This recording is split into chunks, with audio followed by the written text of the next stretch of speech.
I've been reading science fiction for 30 years, and I can count on one hand the number of times I found a philosophical observation in the first paragraph that stopped me cold.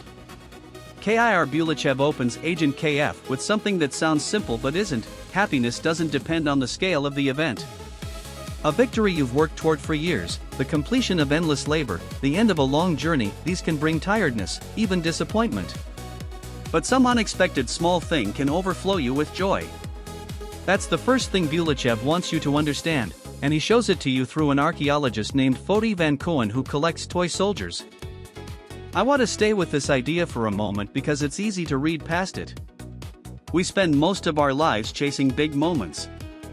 The promotion, the degree, the wedding, the house. We tell ourselves that when we finally achieve these things, we'll be happy. And then we get there and feel, what? Often just tired. Sometimes hollow. You worked 10 years for something, and when it arrives, you can't feel it the way you imagined you would. But then your kid draws you a picture. Or you find an old song you forgot about. Or someone at work brings you coffee without being asked. And suddenly you're full of something light and real. That's what Bulychev is talking about. That's what happens to his archaeologist.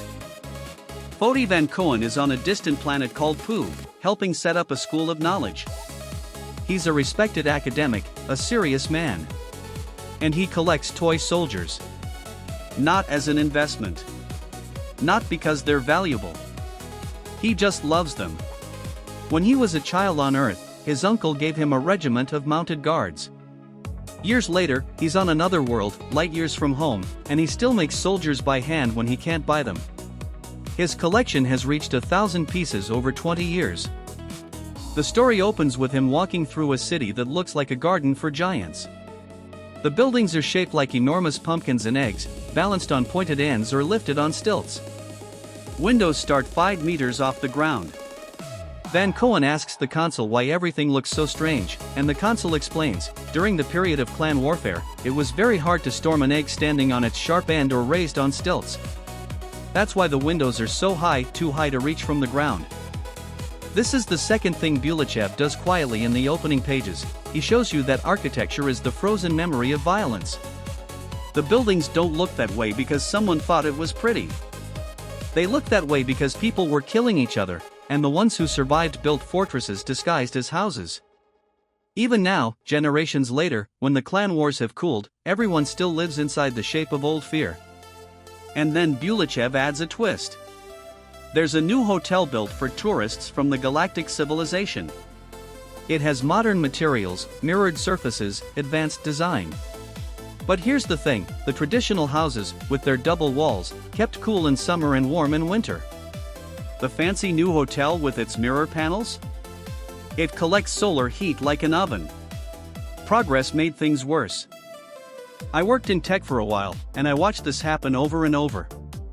Some new system gets installed to replace an old one. The old one was clunky, sure, but people understood it. It had been shaped by years of actual use.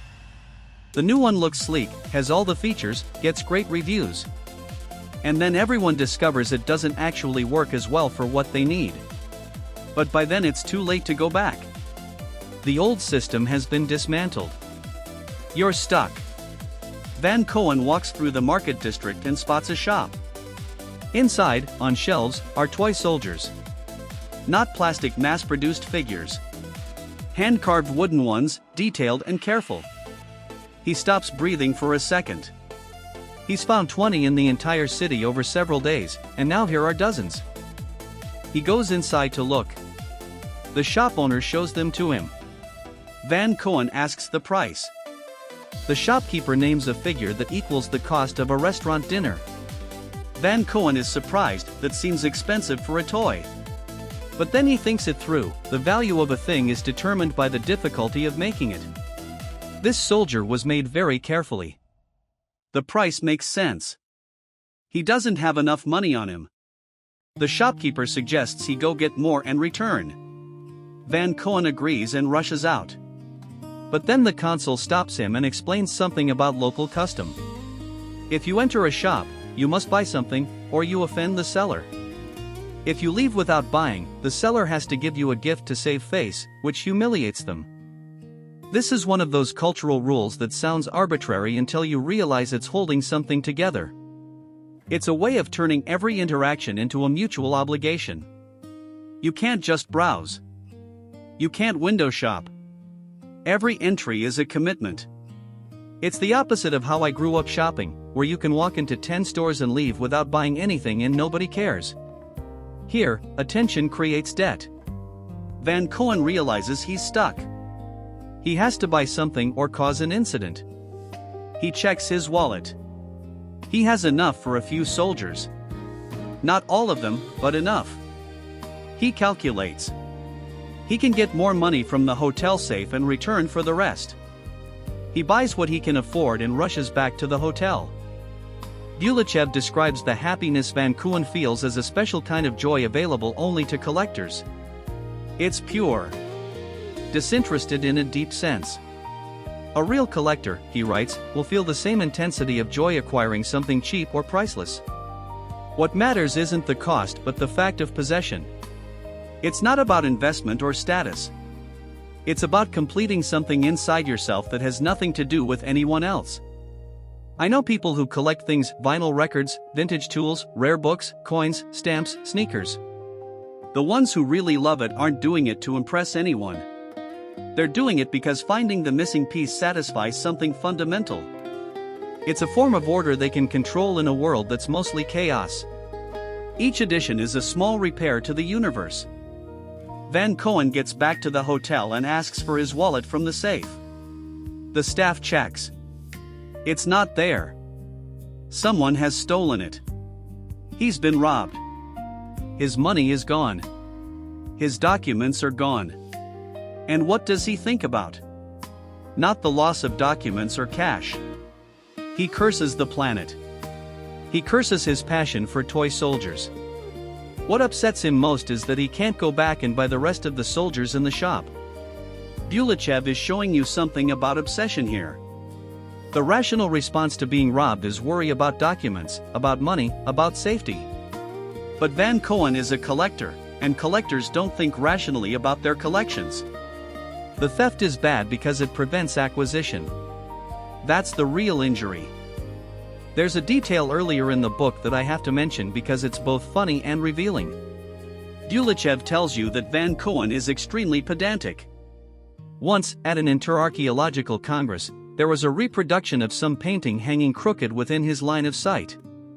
Van Cohen stared at it for half an hour, growing paler and paler, until he fainted.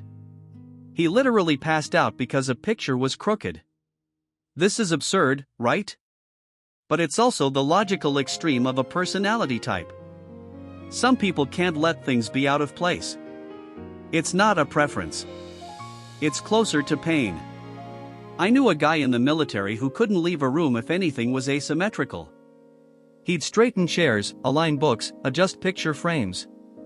We made fun of him until we realized he genuinely couldn't help it. His brain wouldn't let him leave disorder unfixed. Van Cohen is that person, and his collection is the same impulse refined into something positive. He can't tolerate incompleteness. Every missing soldier is a crooked painting in his mind. Van Cohen's collection tells us something darker about the planet's culture. Before clans go to war here, they follow an honor code. The book says, if you intend to go on the path of war, then by the laws of honor you are obliged to acquire a special figurine of a soldier dressed in rags, then cut off its head and send it in this form. Think about what that means. War isn't something that happens in a moment of rage. It's announced. Ritualized. You buy a toy soldier, perform a small act of violence on it, and mail it to your enemy like a formal invitation. It's a paradox, right? Honor requires you to telegraph your violent intentions.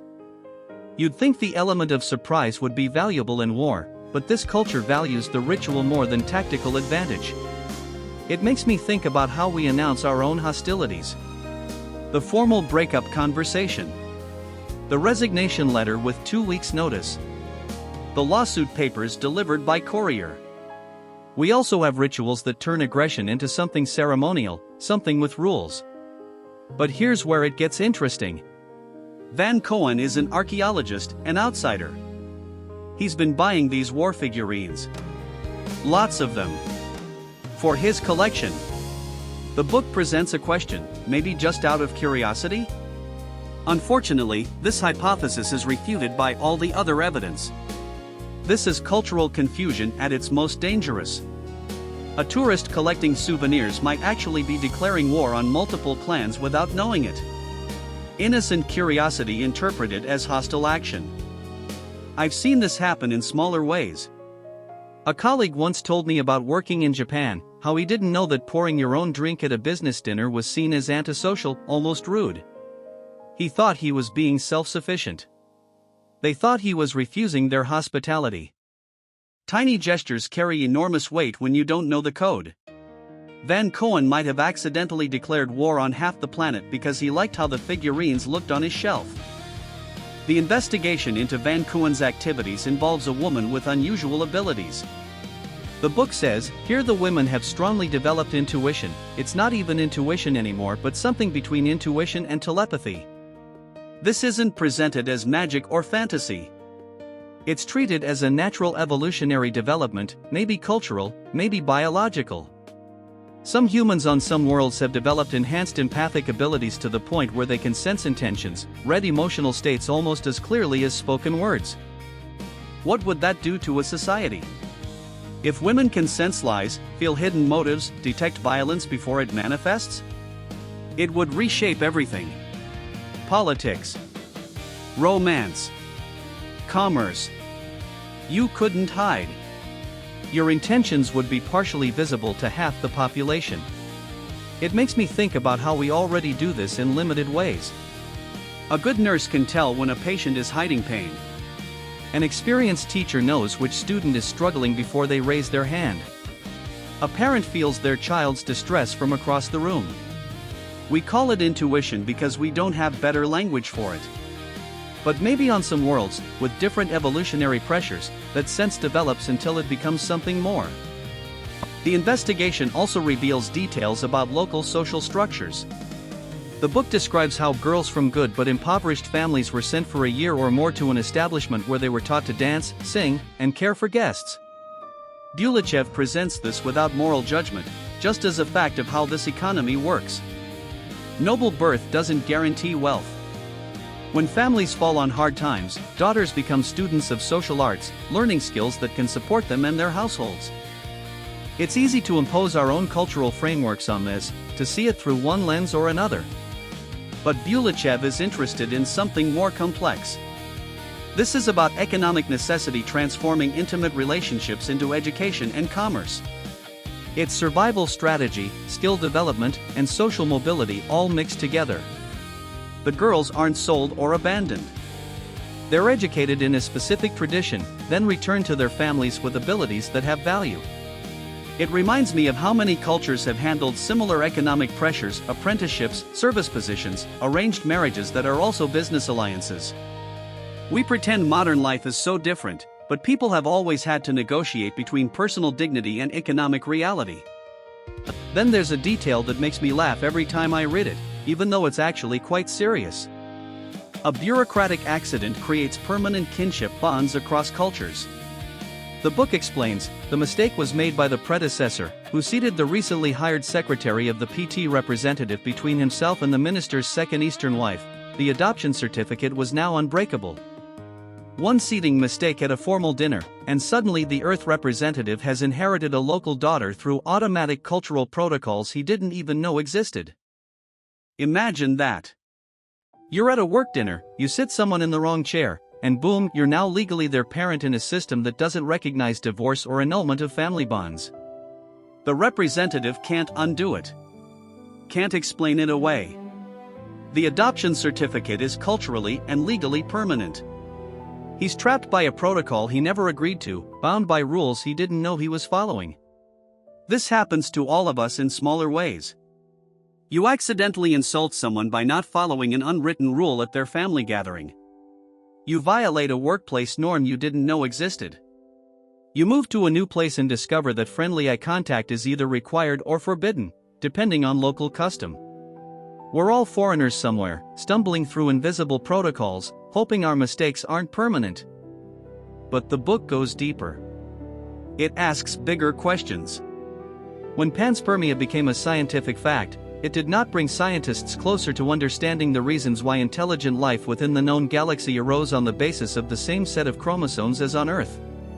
This is the kind of question Bulychev loves. Panspermia, the idea that life spreads between planets through space, is proven in this universe. But that doesn't explain why human-level intelligence everywhere uses the same genetic building blocks. The book presents two competing theories. Religious believers claim a higher intelligence must have seeded planets with the same genetic code. It's too perfect, too uniform to be accident. There's a designer, a gardener tending the galaxy. Meanwhile, biologists argue that evolution follows similar patterns due to limited chromosomal variations and convergent evolution. Only so many ways to build complex life, so of course independent origins arrive at similar solutions. And then Bulychev adds a detail that tilts the debate: everywhere intelligent humans appear relatively immediately, suddenly, and the missing link has never been found anywhere. Not on one planet. Anywhere in the galaxy. Intelligent life doesn't gradually evolve, it appears suddenly in the fossil record, fully formed. The leap from animal to reasoning being happens without visible intermediate steps. This is the kind of mystery that should be central to a civilization spanning multiple star systems. It's not just academic.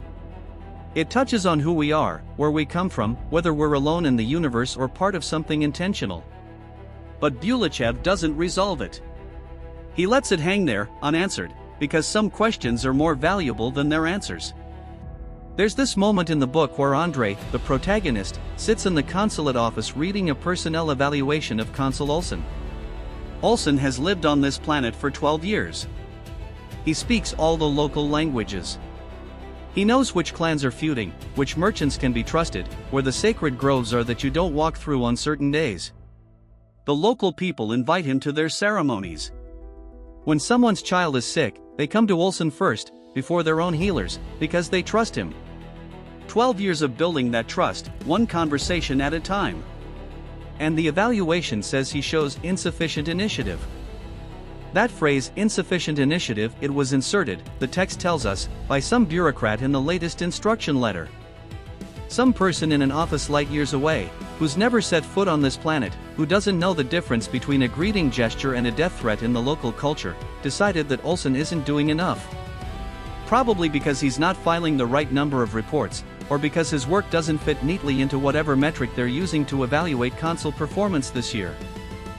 I kept thinking about that phrase while reading. I've seen it in every job I've ever had. The person doing the actual work, the person who understands the situation on the ground, gets evaluated by someone using criteria that have nothing to do with the reality of what needs to happen.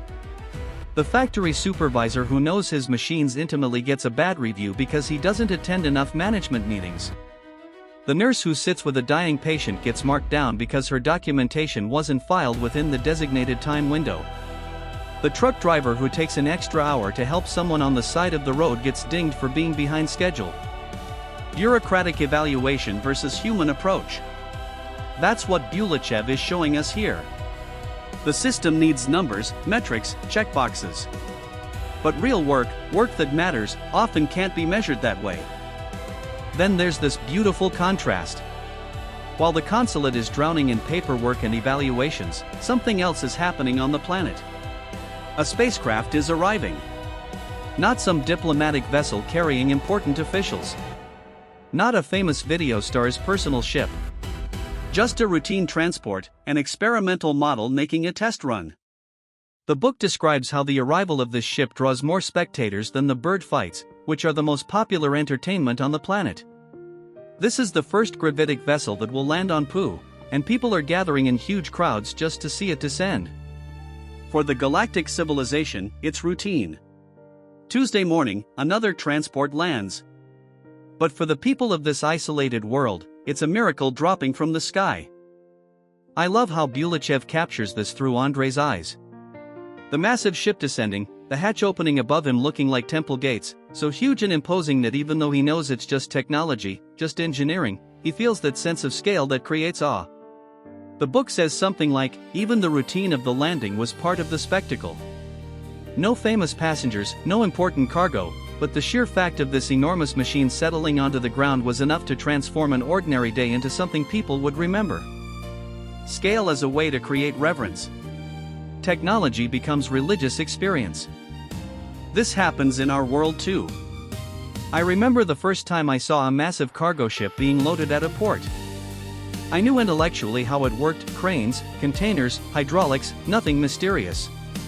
But standing there watching these enormous machines move with such precision, containers stacking like toys being put away by some giant hand, I felt something beyond understanding. Awe at what humans can build. Awe at what's possible when you apply knowledge and effort over decades. For the people of Pooh, that gravitic ship is what the cargo ship was to me, but magnified 1,000 times. It's proof that the universe is bigger than their planet, that knowledge exists beyond what their priests teach, that possibilities exist they haven't imagined yet. But here's where it gets complicated. One of the local officials, a guard called a Straz, is explaining to Andre why a local scientist has caused an incident. The scientist is supposed to attend a ceremony, but he shows up wearing the wrong clothes. He's in a black coat, but he's not wearing the ceremonial purple cape that someone of his position should wear to such an event. The Straz says to Andre, imagine that someone from my planet came to yours, and you were told that your countryman ran out into the street having forgotten to put on his pants. That's what this feels like to us. Without pants. That's the equivalent. Not slightly underdressed, not missing a tie. The cultural violation is so severe it's like public nudity would be in many Earth cultures. I had to stop reading and think about that for a minute. Because it's so easy to think of this as the locals being ridiculous, right? It's just a piece of cloth. Who cares what color cape someone wears? But then I thought about my own reactions. If someone showed up to a funeral in a bright red tracksuit, I'd be horrified.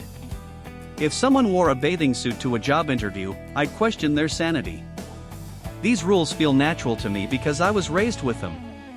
But to someone from a completely different culture, my reactions might seem just as arbitrary.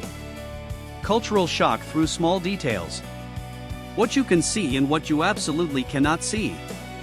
What's polite and what's an unforgivable insult. These aren't universal truths.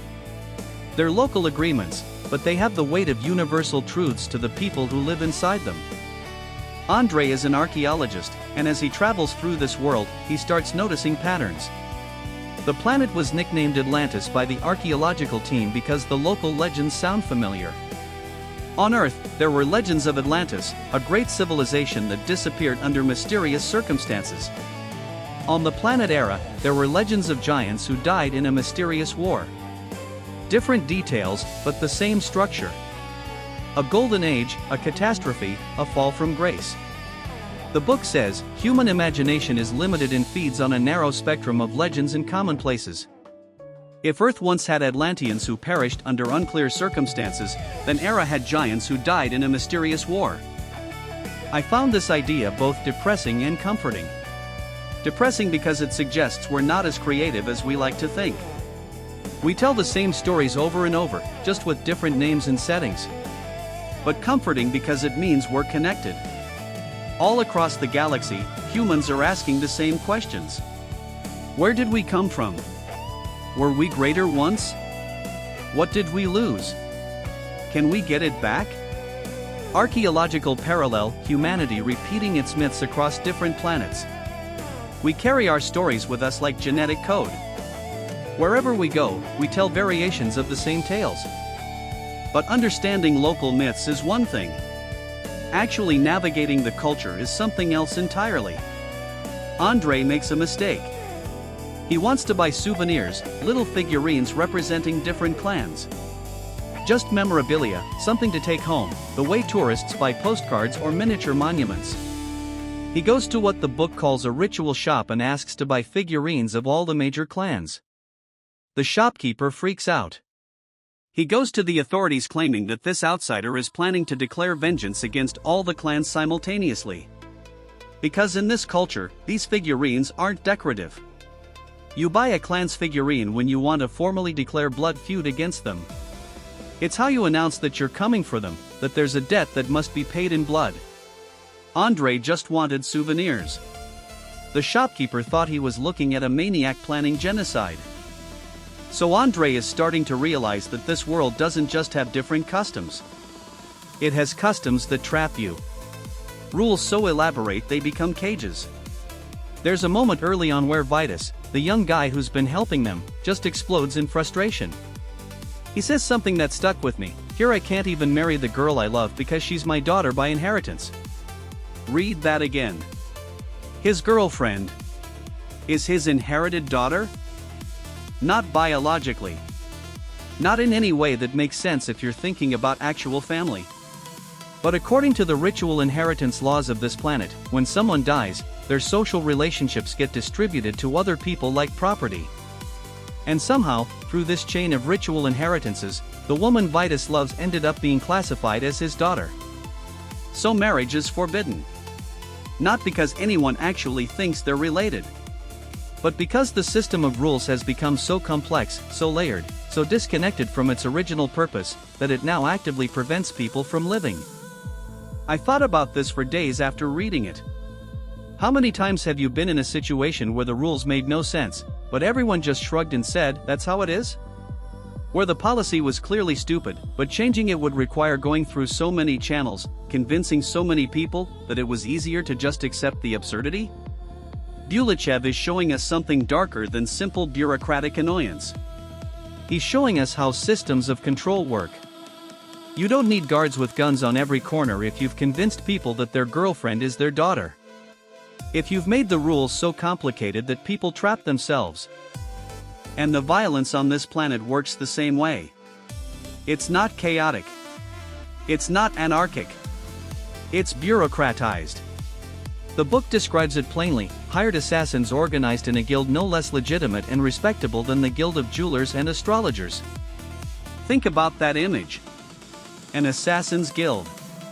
With membership requirements. Probably dues. Maybe quarterly meetings. Standards of professional conduct. And it's respectable. It has the same social standing as people who make jewelry or predict the future. Violence hasn't been eliminated on this world. It's been formalized. Integrated.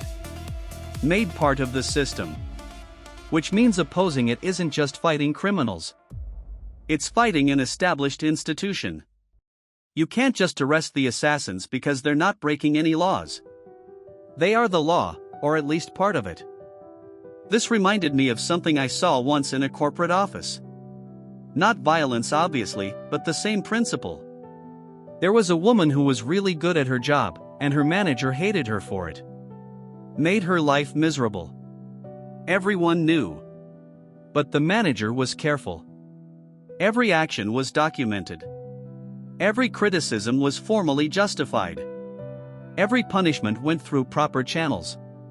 By the time HR got involved, there was a paper trail a mile long showing that everything done was technically correct.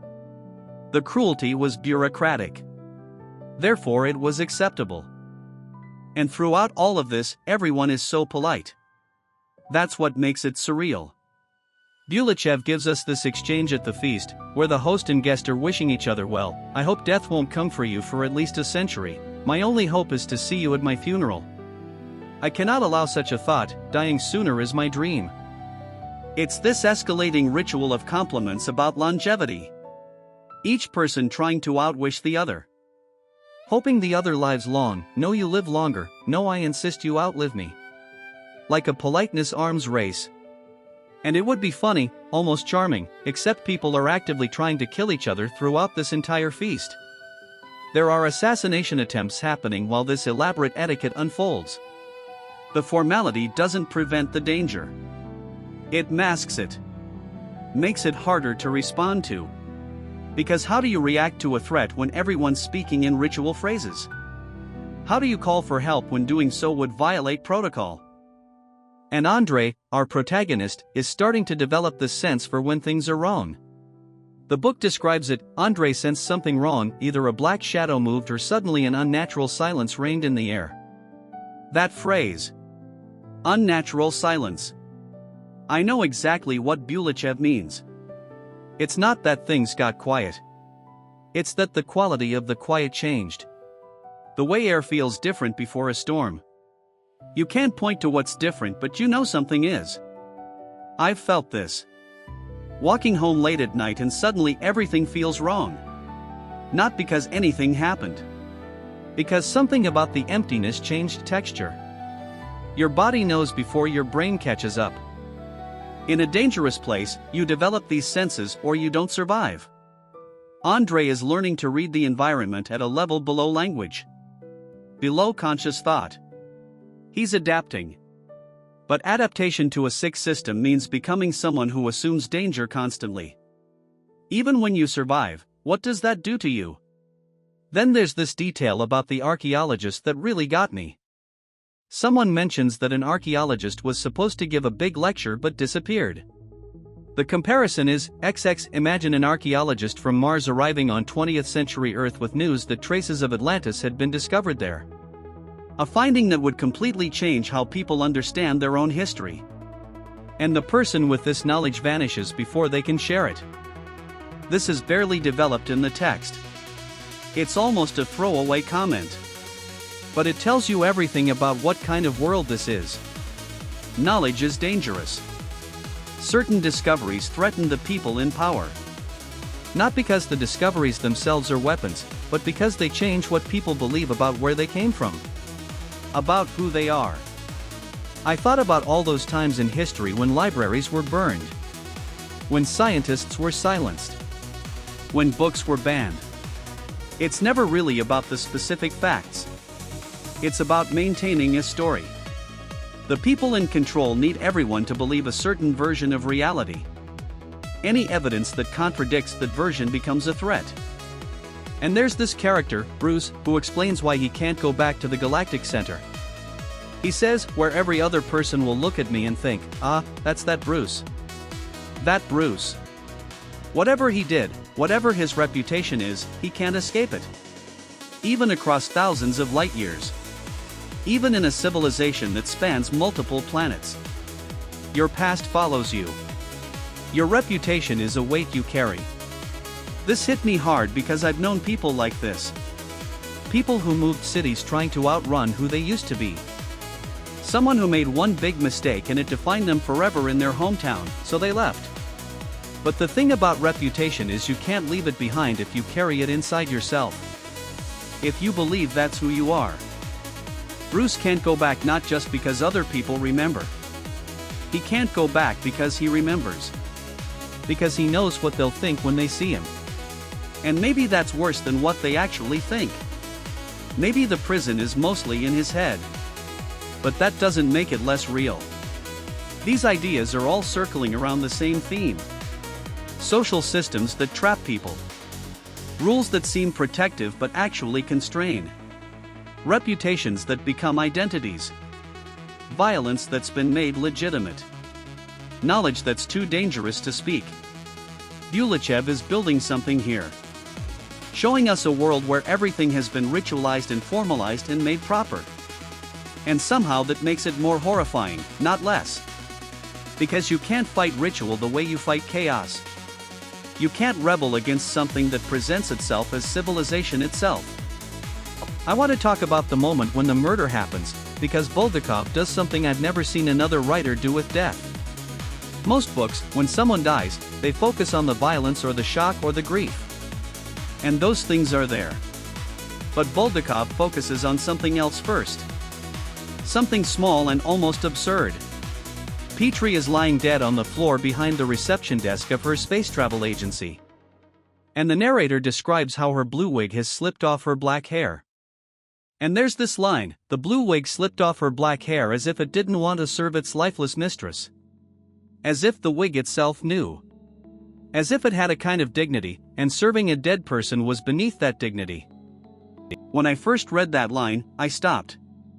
Because it's such a strange thing to notice in that moment. Andrei has just found someone he cared about murdered. And what does he see? Not just the body. Not just the violence. But this detail. The wig, rejected. A piece of costume that was part of who she presented herself to be, now sitting separate, useless. I thought about that line for days. And then I realized what Bulychev is doing. He's showing how death strips everything away. Not just life, but all the social performance. The wig was part of Petrie's professional identity, part of how she wanted to be seen. Maybe it was fashion on her planet, maybe it was part of the image she cultivated as someone running a travel agency. But death doesn't care about your image. The wig becomes absurd. All our social masks become absurd when we die. I've seen this in real life. I watched my grandmother die in a hospital. And I remember how strange it felt that she was wearing her reading glasses. She always wore them, they were part of her, I couldn't picture her without them. But lying there after she died, the glasses just looked wrong. Like they were pretending she might still read. Like they hadn't gotten the message yet. That's what Bulychev captures with the wig. These objects that are so connected to someone's living identity, how alien they become the moment that person is gone. But then Andrei speaks, and what he says is worse than the shock of finding her body. He says, "She called, she asked us to come, how much time passed and we still didn't come." The guilt of arriving too late. Not the guilt of causing harm, but the guilt of not preventing it. The guilt of ordinary delay. She called. She asked. And he didn't come fast enough. I think about this all the time. How often someone reaches out and we think, "I'll respond tomorrow. I'll call them this weekend. I'll make time next month." And usually that's fine. Usually people are still there next month. But sometimes they aren't. And then you live the rest of your life with that arithmetic in your head. How long between their call and your response? How many hours? How they spent those hours not knowing if anyone was coming. This guilt, I think, is often harder than grief over the death itself. Because grief is about loss you couldn't control. But this guilt is about choices. About your calendar, your priorities, your decision that other things mattered more in that moment. The scene itself is built on contrast. There's a beautiful storefront window with a model of a spaceliner hanging on thin threads against a backdrop of stars. There's a high counter with her desk and telephone. Everything arranged to look professional, trustworthy, like a legitimate business in a civilized society. And behind that counter, on the floor where clients can't see, is Petrie's body. In the shop window a model liner hung on thin threads against stars, behind the tall counter where her desk and telephone stood. Petrie lay on the floor. The civilized facade and the violence it conceals. I worked in an office building once where someone had a complete breakdown. Just came apart psychologically over months of accumulated pressure. And the whole time, if you walked through the lobby, you'd see the polished floors, the modern art on the walls, the mission statement about employee wellness etched in steel letters. Everything designed to project stability and care. Meanwhile, someone was drowning 3 floors up and nobody noticed until it was too late. That's what this scene shows. Not just a murder, but how our civilized spaces can hide violence. How a nice reception area with model spaceships can have a body behind the counter. How everything can look fine from the street. They find something else. Petrie was typing a letter when she was attacked. The letter is still in the machine, unfinished. It ends, "Oh, I leave to your discretion the sending of these containers. I remain devoted to you, du Bruce, Agent KF." That last phrase, Agent KF. The same signature that's on the mysterious messages that have been arriving. The same person who seems to be at the center of all this conspiracy. And now Petrie was writing their name at the moment she died. When I read mystery stories as a kid, I loved these moments. The dying message. The clue left behind. It felt like a game, a puzzle. But as I got older, I started thinking about what it actually means for someone to use their last moments of life to leave information. Not to call for help. Not to write goodbye to people they love. But to scratch out evidence, to name a name, to make sure the truth doesn't die with them. What kind of person does that? What kind of situation makes that the priority? Then we meet Petrie's brother. He comes from what the book describes as a snobbish, aristocratic family. From an entirely arrogant noble family who looked askance at a wealthy heiress engaging in work unsuitable for such a girl. So Petrie was rich. She was from a family with status, with name recognition. And they thought running a space travel agency was beneath her. Not because the work was bad, but because someone of her class shouldn't need to work at all. I've seen this version of contempt all my life. Not usually about whether you work, but about what kind of work. The subtle or not subtle messages about which jobs are respectable and which aren't. The relatives who ask when you're going to get a real career. The assumption that certain kinds of work are fine for other people, but not for our family. And it's always dressed up as concern. They're not being controlling, they just want the best for you. They're not being classist, they just think you're wasting your potential. But underneath it's the same thing, the belief that your choices make the family look bad. What happens next, though, is where Bulgakov really shows he understands how different cultures work. The brother starts weeping. Openly crying. And the book explains, men are not ashamed of emotions, restraint is a woman's duty. On this planet, it's the opposite of how things work in most cultures I know. Men cry freely. Women are expected to be controlled, stoic. And this isn't presented as weird or wrong, it's just how their society organized gender roles. They picked a different arbitrary set of rules about who gets to express what. And I find this fascinating because it exposes how arbitrary all these rules are.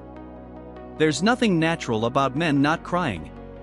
There's nothing inherent about women being emotional. These are just stories cultures tell, and every culture tells slightly different ones. On Planet Pooh, they tell the story backwards from Earth, and it works fine. Their civilization functions. Their families grieve. Just with different people assigned different roles. But then something breaks through all that cultural programming. The brother speaks, and he uses formal, ancient language. He says, "Her blood is my blood." This is an oath of blood vengeance. It's old, maybe thousands of years old on their world. The kind of ritual that comes from before laws, before courts, when justice was personal and direct. And Andrei understands immediately that this civilized man, this representative of the peaceful space travel industry, has just invoked something primal. A very civilized and peaceful person, a representative of civil space aviation on Planet Pooh, was declaring vendetta. This was unthinkable. If someone had told Andrei about this a day ago, he would have laughed. He would have laughed. Because revenge oaths are the stuff of ancient history, of primitive societies, of people who haven't figured out law yet. But trauma strips away civilization like wind strips paint off old wood. Grief reaches down past all your modern thinking to something older, something that says, blood answers blood. I've never invoked a blood oath. But I felt that pull towards something primal when someone I loved was hurt.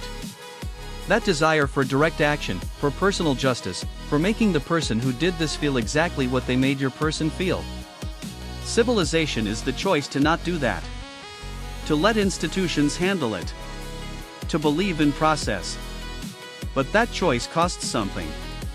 It goes against a very old, very deep part of how humans are wired. The spaceship's doors don't lock. This is what catches Andrei off guard when he realizes what's happened. He's lived on ships his entire adult life, and in all those years he's never once encountered a locked door. There's only one exception to this rule, only one situation where a door gets sealed shut, and that's when there's a hull breach, when the vacuum of space is trying to suck the air out of the ship. Otherwise, doors stay open.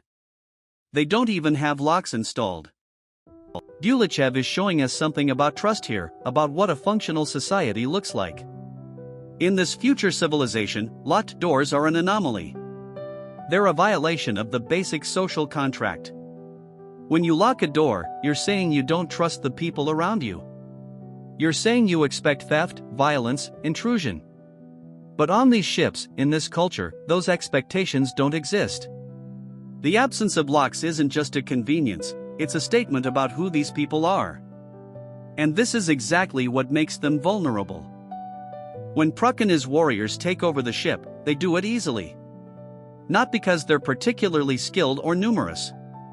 They do it because no one was expecting an attack. The crew didn't know these people. They let them aboard. Why wouldn't they? On a civilized planet, you don't assume everyone's a threat.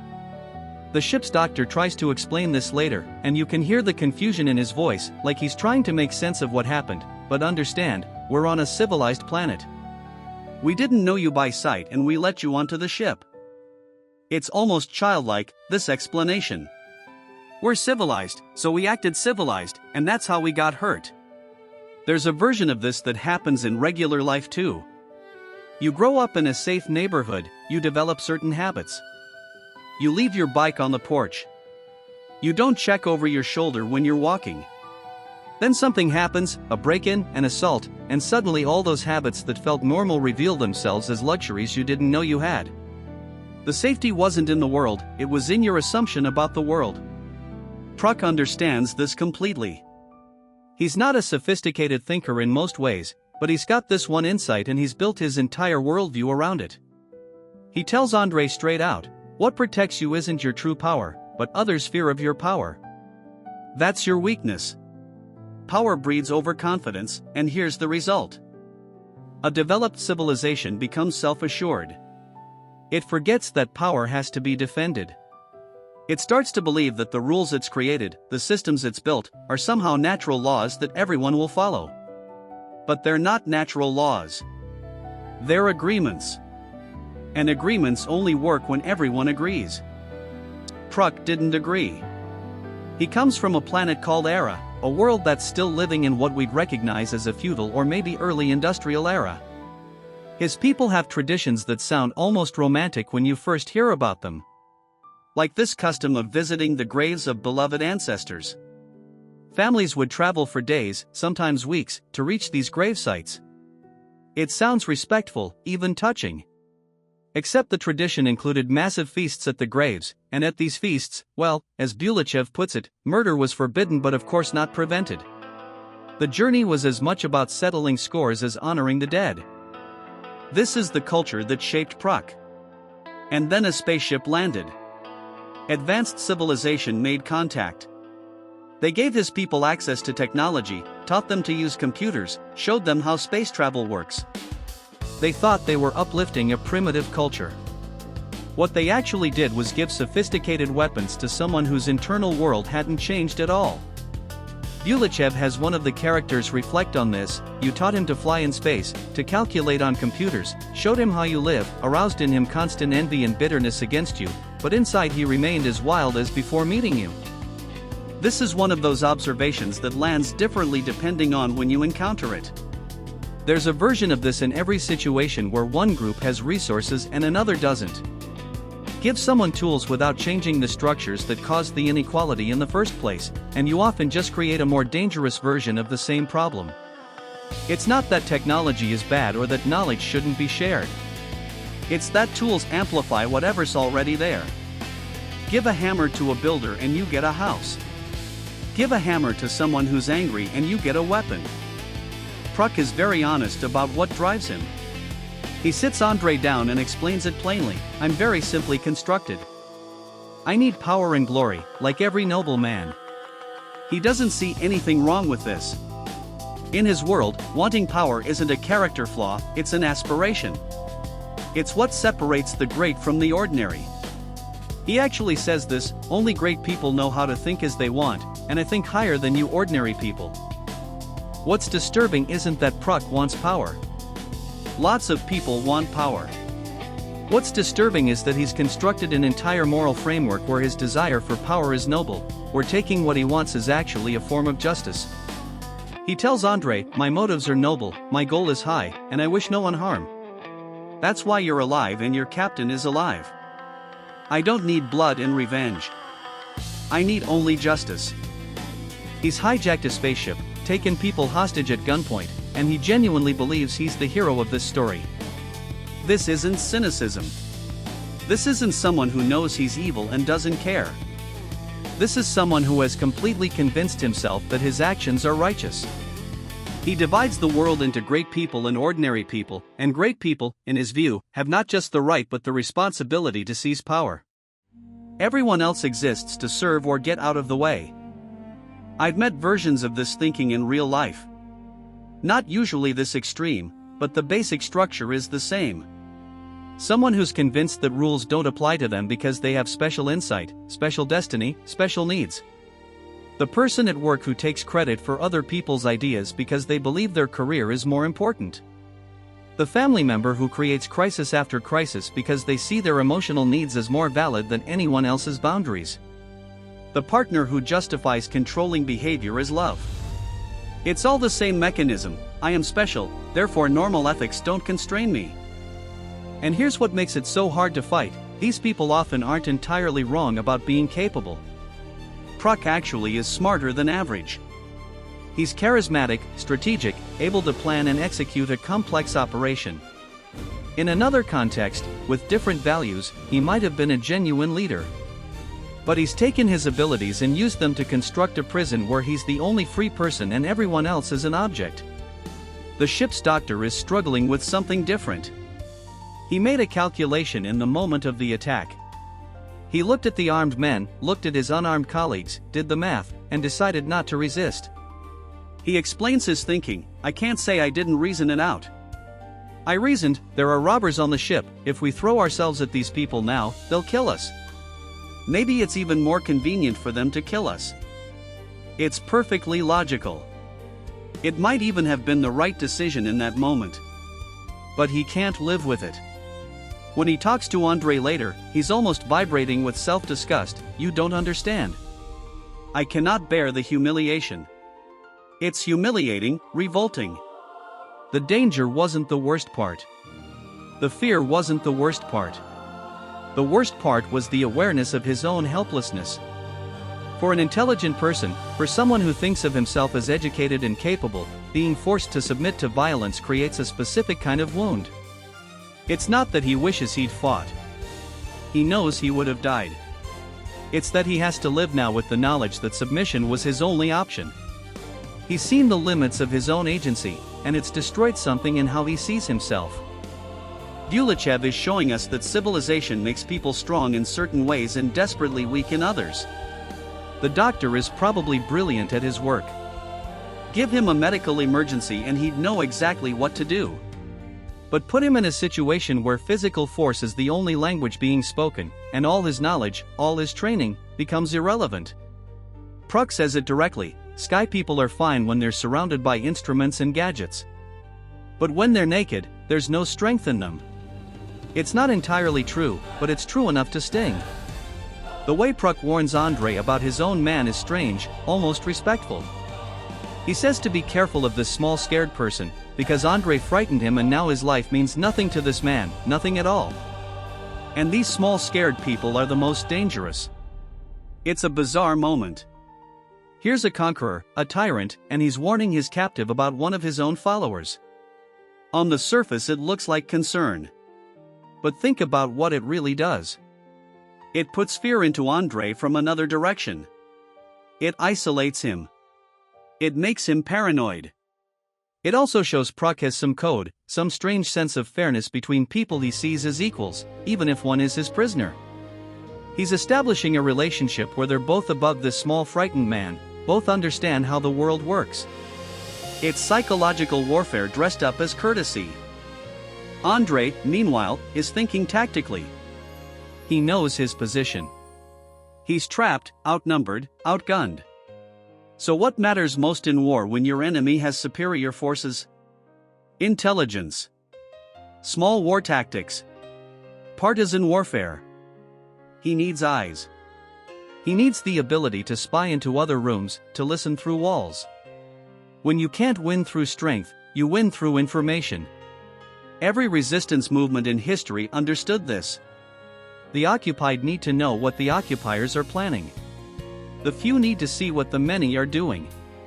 It's the same reason why in any workplace, the people with the least official power often know the most about what's actually happening. The janitor hears conversations people forget to stop when he enters. The assistant sees the emails. Information flows to those who are invisible, and Andre needs to become invisible while remaining present. But right now he's stuck doing nothing. And the book describes this idleness as a special kind of torture. It's the idleness of a rabbit, Bulychev writes. You sit there knowing any moment the door will open and your gargantua will say, "Please, come in, we're going to eat you now." I've never been imprisoned, but I've felt versions of this. Waiting for test results. Waiting for a boss to decide if you're fired.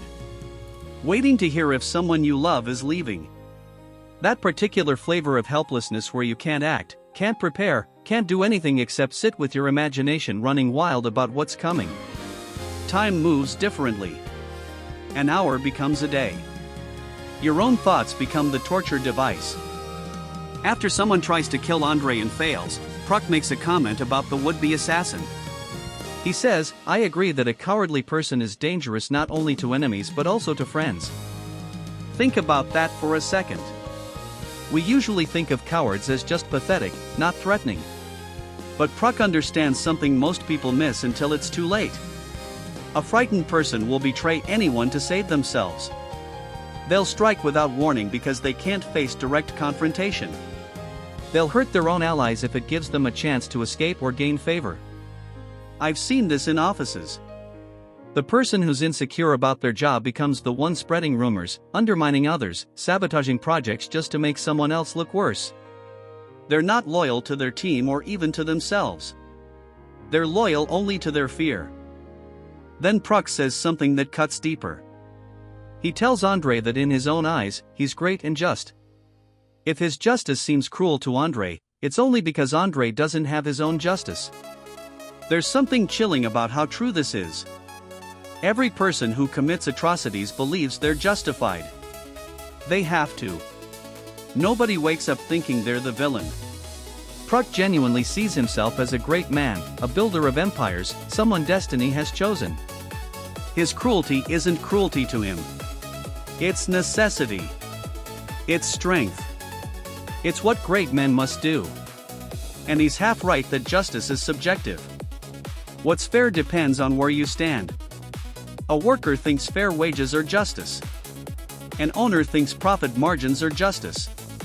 A conqueror thinks his right to rule is justice. The difference is whether your justice requires other people's suffering. Whether your greatness demands other people's smallness. He goes further.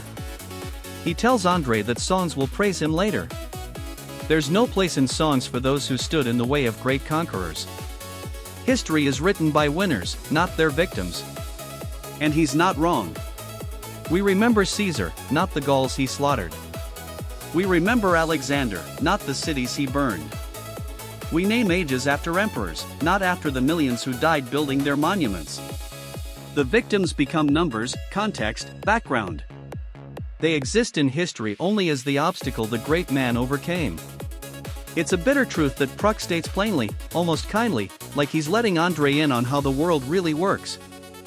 But Andrei is thinking about something else. He's thinking about how modern people, civilized people, aren't ready to face the barbarism of the past. We forget that the past has claws and whips. How can you prepare for it, when it's like preparing to meet a brontosaurus that went extinct? You can't. You don't carry weapons against something that's not supposed to exist anymore. A civilized archaeologist goes into the past with tools and notebooks, not swords and armor. He knows that if a rabid dog appears somewhere, there are specialists who handle that. Animal control, police, systems. He's not prepared to face it alone, one-on-one, with nothing but his hands. This is what comfort does to us. It makes us dependent on systems of protection that might not be there when we need them. Andrei even notices it in himself physically. When Prok moves to hit him and he doesn't dodge fast enough, he thinks, "You've lost your edge. Before, you would have jumped back in time." Peaceful life makes us soft. Not just morally soft, physically soft. Our reflexes slow. Our instincts dull. We forget how to read danger because we're not surrounded by it anymore. And then when real violence appears, we're stunned, almost paralyzed, because our bodies don't remember what to do. When Prok raises the whip against Andrei, there's a moment of decision. Andrei says, "If you raise that whip against an equal again, you'll have to kill me." Honor doesn't tolerate being treated like cattle. This is the line. This is where submission ends. And Prok backs down. He laughs it off, says he was joking. Just a joke. This is what abusers always do when you stand up to them and they realize you might actually fight back. They minimize. They reframe. They make you seem too sensitive for taking them seriously. But notice what happened. Pruk hit the archaeologist without consequence because the archaeologist was helpless, shocked, unprepared. But Andrei draws a line and Pruk respects it, because Andrei is ready to die before crossing it. Pruk even says later that you joke with a whip. In his culture, in his world, violence is so normal it's humor. This is what happens when brutality becomes everyday. It stops being extraordinary. People who grow up in violent homes often talk about this. How beatings became routine. How they learned to gauge which kind of anger meant which kind of punishment. How violence became the weather, just something that happened, part of life. Pruk lives in that world, and he genuinely doesn't understand why anyone would object. But here's what Pruk doesn't fully grasp at first. By hitting Andrei after welcoming him as a guest, after treating him with a certain respect, Pruk humiliated himself. Because Andrei was a guest, someone Pruk had acknowledged as worthy. If Andrei is just a slave who can be whipped, then what does that say about Pruk, who invited him to his table, who spoke to him as an equal? It means Pruk's judgment is worthless. It means he eats with slaves. In Pruk's own value system, based on honor and status, he violated something fundamental. And he realizes it. That's why he backs down. Not because he fears Andrei physically, but because he needs Andrei to be worthy. Otherwise his whole performance of greatness collapses. There's something the book shows about how we think about death, our own versus everyone else's. The captain and crew know they're heading into terrible danger. They could leave. The captain even offers them the chance to abandon ship before the mission. But they stay. And the book gives us this line: a spacer never abandons his comrades in trouble. That's beautiful, right? Noble. The kind of thing we write songs about. But then the book turns and shows us something else about how humans actually process catastrophe, and it's uncomfortable. When the characters discuss what might happen to the planet below total annihilation, everyone dead, there's this observation: many may die, but not me. Many may die, but not all. That's how humans are built. Even when facing complete destruction, we can't really grasp it. Your own death is concrete. You can imagine it, fear it, feel it in your stomach. But 1 million deaths? A planet dying? That becomes abstract. Numbers. A concept. The book is saying that universal death is actually harder to comprehend than personal death, which sounds backwards until you think about it. You can picture yourself gone. You can't really picture everyone gone. I saw this once in a factory where I worked for a summer when I was younger. There was a safety meeting after someone lost 2 fingers in a press. Management brought everyone together, showed accident statistics, talked about industry-wide injury rates. Thousands of injuries per year, they said. Everyone nodded seriously. Then the guy who'd been injured, his hand still bandaged, he held it up and said 5 words: "This was my hand. Mine." And the room went completely silent in a different way. Because suddenly it wasn't statistics. It was real. The book then takes us to a planet called Era, and this is where it gets truly dark. This was a civilization that destroyed itself with biological weapons. Not in war, exactly. In preparation for war. They were so focused on creating weapons that could change their enemies, weapons that worked on genetics, on biology itself, that they didn't wait to perfect the defenses. The book says, scientists and strategists were in such a hurry to destroy that they themselves perished. Think about that structure. They had the poison but not the antidote. And they deployed it anyway. The weapons were designed to change people. The book describes it: their weapons altered rather than killed. There were people, then there were unks. Unks, that's what the transformed became. Not dead. Changed. Into something that wasn't human anymore. This is worse than death in a way. Because the people who became unks didn't just die. They lost everything that made them who they were and kept walking around. The book describes them. These were mindless creatures living in small packs, nearly defenseless against large predators, yet preserving some remnants of intellect. Imagine being the scientist who created that. Watching people, maybe people you knew, transform into something that looks human but isn't. Still alive but with everything that made them a person stripped away. And knowing you can't reverse it.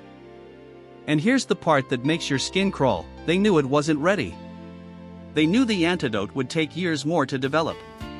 But they rushed it anyway because the drive to have the ultimate weapon was stronger than caution. The arms race had its own logic. When your enemy might be developing something, you convince yourself you can't afford to wait. You tell yourself you'll figure out the defense later. First, you need the weapon. Then when it all went wrong, when people started transforming and they couldn't stop it, the ones in power didn't accept reality. The book tells us, and then heads began to roll, those who couldn't find an antidote, because the generals suspected the scientists of unwillingness to work, and even that they already knew about an antidote but were hiding it. You see this pattern? When catastrophe becomes undeniable, people look for someone to blame instead of accepting that some problems don't have solutions. The generals couldn't accept that the scientists simply didn't know how to reverse what had been done. So they invented a conspiracy. The scientists must be hiding the cure. They must be sabotaging. Because the alternative, that they'd unleashed something unstoppable, was too terrible to face. So they killed scientists instead of listening to them. And every dead scientist meant less chance of actually finding a solution. The book describes it, although simply because there were no resources to conduct experiments, and there weren't enough people left, and with each day the streams of effort to fight the genie that had escaped the bottle grew weaker. That phrase, the genie that had escaped the bottle. That's what they'd done. Open something they couldn't close. And by the time they understood that, they didn't have the people or resources left to even try to fix it. A death spiral. The catastrophe preventing its own solution. The archaeologists who discover this dead world find it almost educational. The book says with brutal irony, this was a magnificent example of the triumph of inventions leading to the death of inventors and the system that spawned the inventors. Obviously there was a certain higher justice in it, since the invention was made to kill people, to kill strangers, but as always happens in war, one should think, and they killed everyone. Higher justice. The weapon meant for enemies consumed its creators. There's a cold satisfaction in that observation, the kind of satisfaction you feel when you see a perfect cautionary tale. But then the book doesn't let you sit with that comfortable moral. It shows you what happened to the survivors. Those who survived lost their minds and turned into humanoid creatures, and they themselves forgot that they had once been giants. The Onks, still alive generations later. Living in the ruins of cities they can no longer understand, with some dim instinct that draws them to the remains of civilization but no memory of what it meant. They forgot they were ever human. Their descendants don't even know what was lost. That's the real horror. Not death but degradation. Not ending but becoming something less than you were and not knowing it. Walking through the wreckage of everything your ancestors built and having no concept that it was once yours. I think about this sometimes when I see abandoned factories or closed schools in towns that used to thrive. The buildings are still there. Sometimes people still live around them. But the knowledge of how to run them, why they mattered, what they meant to the community, that's gone. And after enough time, people forget there was ever anything to know. The book is holding up era as a mirror, saying, this is what happens when the means of attack outpace the means of defense. This is what happens when we're in such a hurry to destroy that we don't pause to think. This is what happens when we unleash things we don't understand because we're afraid our enemies will unleash them first. And the cruelest part? The people of Era thought they were being responsible. They thought they were protecting themselves. Right up until the moment they weren't people anymore. So they're trapped. The small team of archaeologists on Era, cut off from their ship, hunted by pirates who want to steal the artifacts and probably kill anyone who could identify them. And this is where Bulychev does something I find endlessly interesting. He doesn't just show you action. He shows you how different people process danger, how they decide what to do when everything is falling apart. There's this moment when Timothy Brown is telling his wife Elsa that they need to leave, right now, no time to pack properly, no time to think. And she's known him for 12 years. 12 years. She's seen him in good times and bad. But she's never heard his voice sound like this. 12. She's known him 12 years, in good moments and in trouble, but she'd never heard a voice like this. That's how she knows. Not from his words. Not from his explanation. From the tone. There's something about real danger that changes a person's voice. It strips away the casual layer, the everyday register we all use for normal problems. When someone you know well suddenly sounds different, fundamentally different, your body understands before your mind catches up. I've heard that voice maybe 3 times in my life. Once from my father when I was a kid and nearly walked into traffic. Once from a friend during a hiking accident. Once from a colleague when a situation at work suddenly became genuinely dangerous. Each time, I didn't need to understand the details. The voice told me everything. Something in the throat tightens. The rhythm changes. It's not louder necessarily, sometimes it's quieter. But it's absolute. Elsa hears that voice and she doesn't argue. She doesn't ask for 5 more minutes. She just moves. Then there's Kraju, one of the locals, a warrior from the mountain tribes.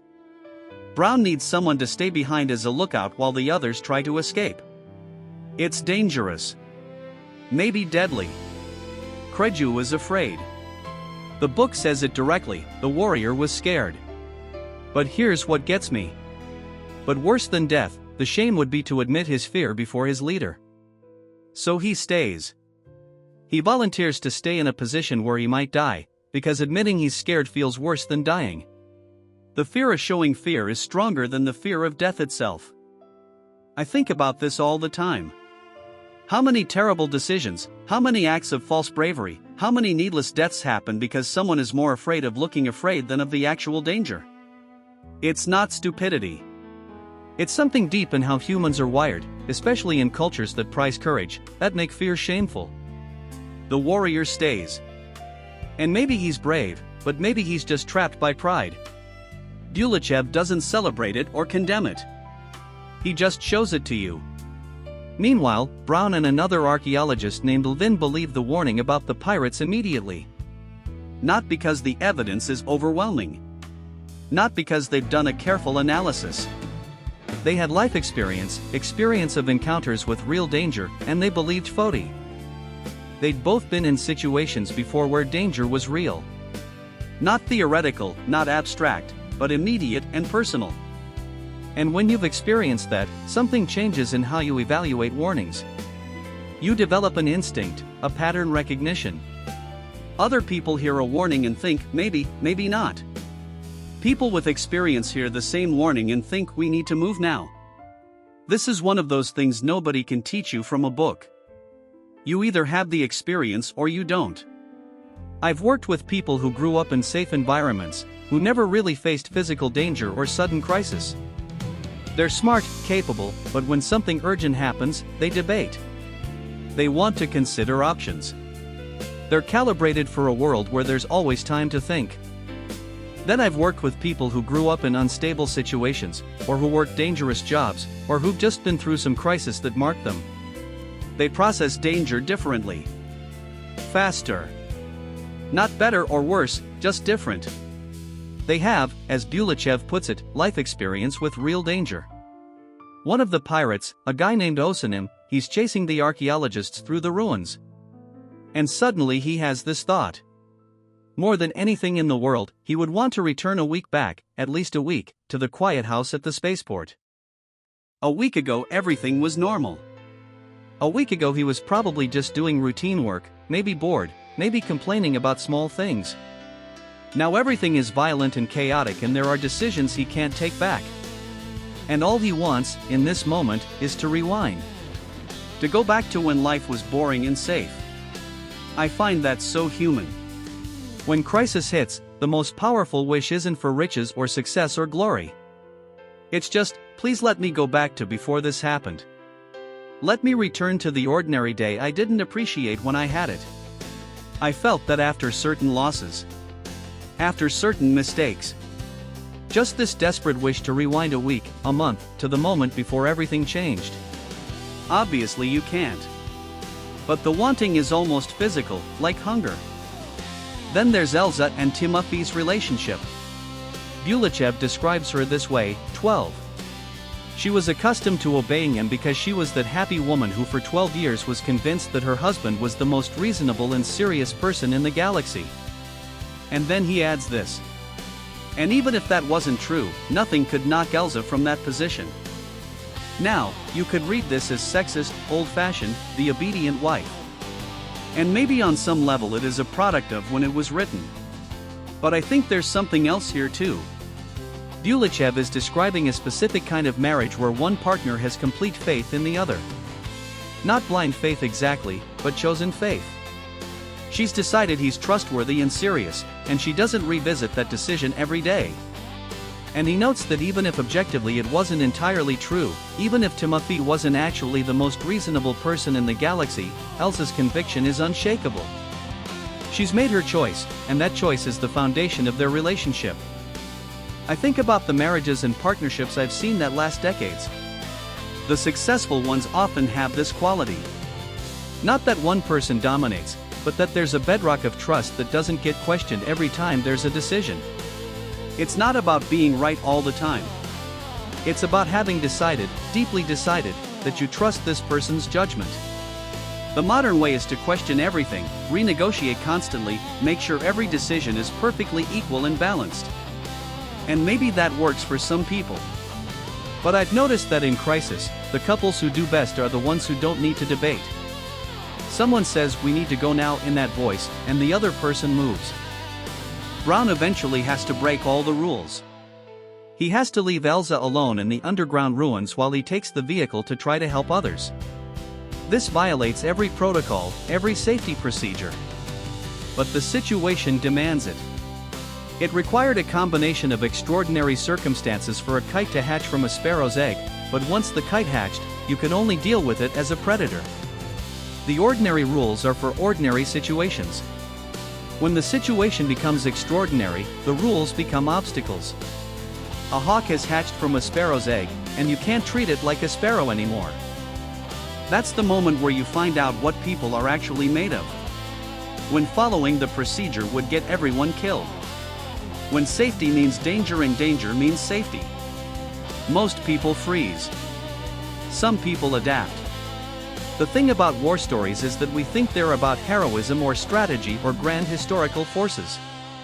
But when you actually read accounts from people who were there, you realize war is mostly about water, food, shelter. The most basic things humans need to survive. There's a moment in this book that stayed with me for years. Elsa is exploring the underground military complex on Era. She's walking through corridors filled with weapons. Mountains of weapons. Every kind of killing device you can imagine, preserved perfectly in the sealed facility. Advanced technology, millions of rounds of ammunition, enough firepower to destroy a planet. And then she comes to a pile near a dried-up water tap. Bones. Torn clothing. Weapons scattered around. And she realizes, these were the last defenders of the arsenal. They died fighting each other over water. Surrounded by enough weapons to conquer worlds, they killed each other for drops from a faucet. The quote hits hard: a pile of bones, weapons, rags by the dried-up drinking tap. They ran out of water. They fought over water. Think about that. The civilization of Era had reached incredible technological heights. They could build weapons that modern Earth couldn't match. They had automated systems, underground complexes, star-capable technology. But in the end, none of that mattered. When the water ran out, all that remained was the same desperate animal struggle that humans have fought since the beginning. I remember reading about the siege of Leningrad during World War II. My grandmother's cousin lived through it. She told stories about how people who had been doctors, teachers, musicians, refined, educated people would become violent over a crust of bread. She said the worst part wasn't the hunger itself, it was seeing what hunger did to human dignity. Watching someone you respected steal from a child. It broke something in how you saw the world. Elsa has a similar realization when she examines all the weapons in the arsenal. She thinks, human imagination is elementary enough. You need to devise a means so it can throw death at a distance. In the form of a bullet, an ampoule, an arrow, gas. Just throw it. Just deliver it. That's it. That's the whole story of weapons development across all of human history. We dress it up in technical language, ballistics, aerodynamics, chemical engineering. We give it patriotic meaning, defense, security, deterrence. But strip it down and it's just, how do I kill someone from farther away? Every innovation in weapons technology is just answering that one primitive question in a new way. I thought about this when I was reading about drone warfare. Pilots sitting in Nevada, striking targets in Afghanistan through screens. The technology is extraordinary.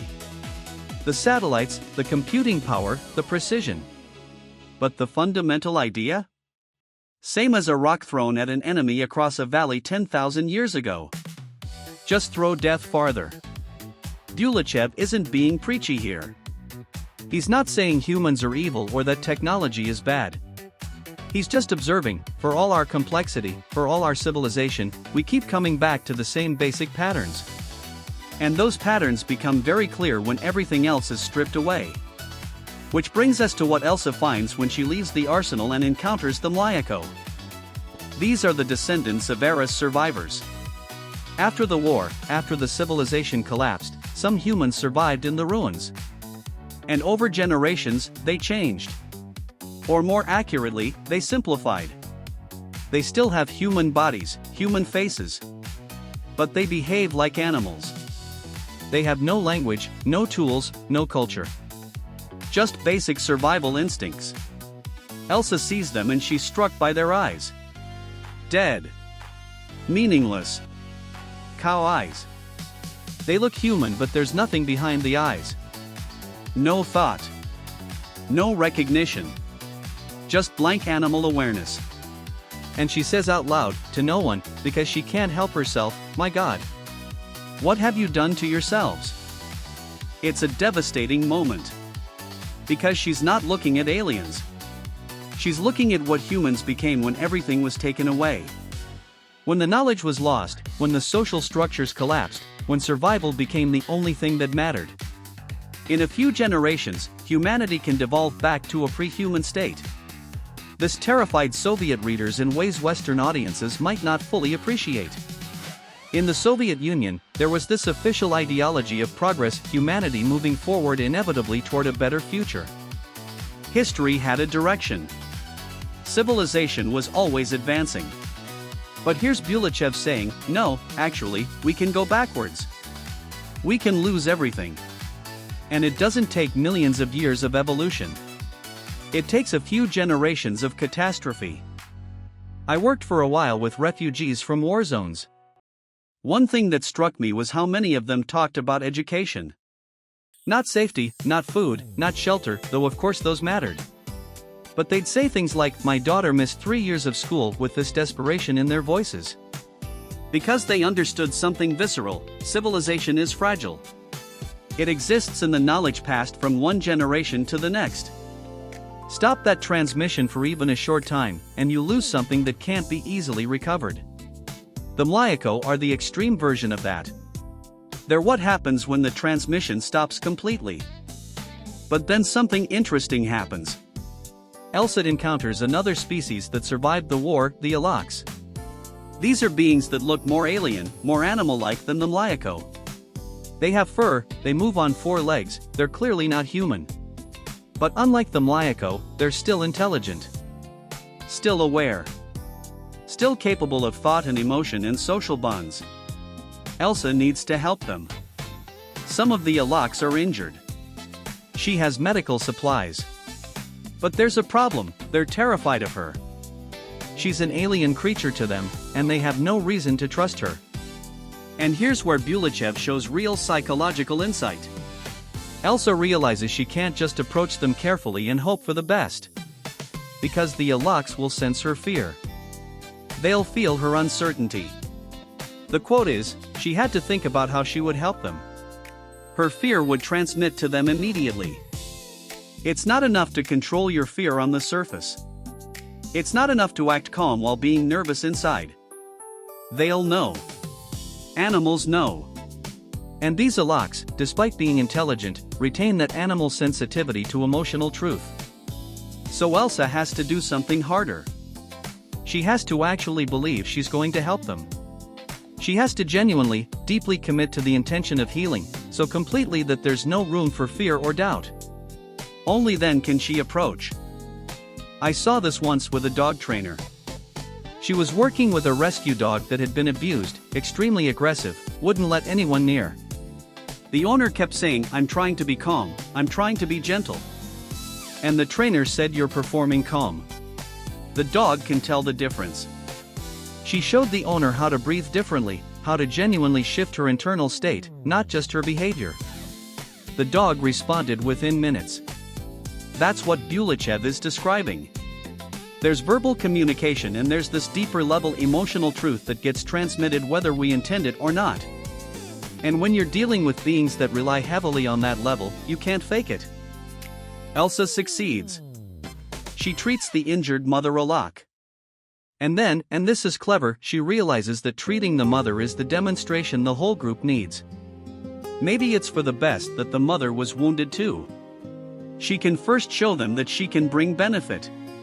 When words don't work, show them. When trust doesn't exist, build it through action. It's the oldest form of communication there is.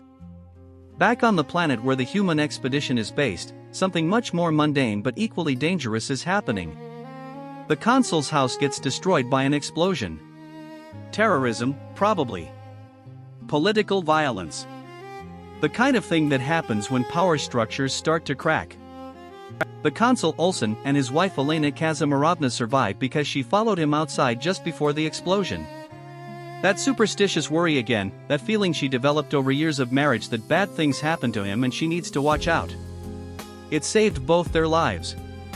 When they turn around and see their home burning, Elena Kazimirovna's first words are relief that her husband wasn't inside. Not grief over the house. Not anger at whoever did it. Just gratitude that the person she loves is alive. And then, standing there watching everything they own burn, she carries herself like a queen. Like this is a minor inconvenience. A lost pin. Nothing important. Her face shows nothing. But Olsen knows what was in that house. Years of ethnographic research. Manuscripts. Collections. Things that can't be replaced. The house they can rebuild. Furniture they can buy again. But those papers, those artifacts, that was years of intellectual work. Gone. The book says it plainly, in the death of what he did was a deep insult to reason. Because those who arranged the explosion thought least of all about such abstract trifles as reason or the consul's manuscripts.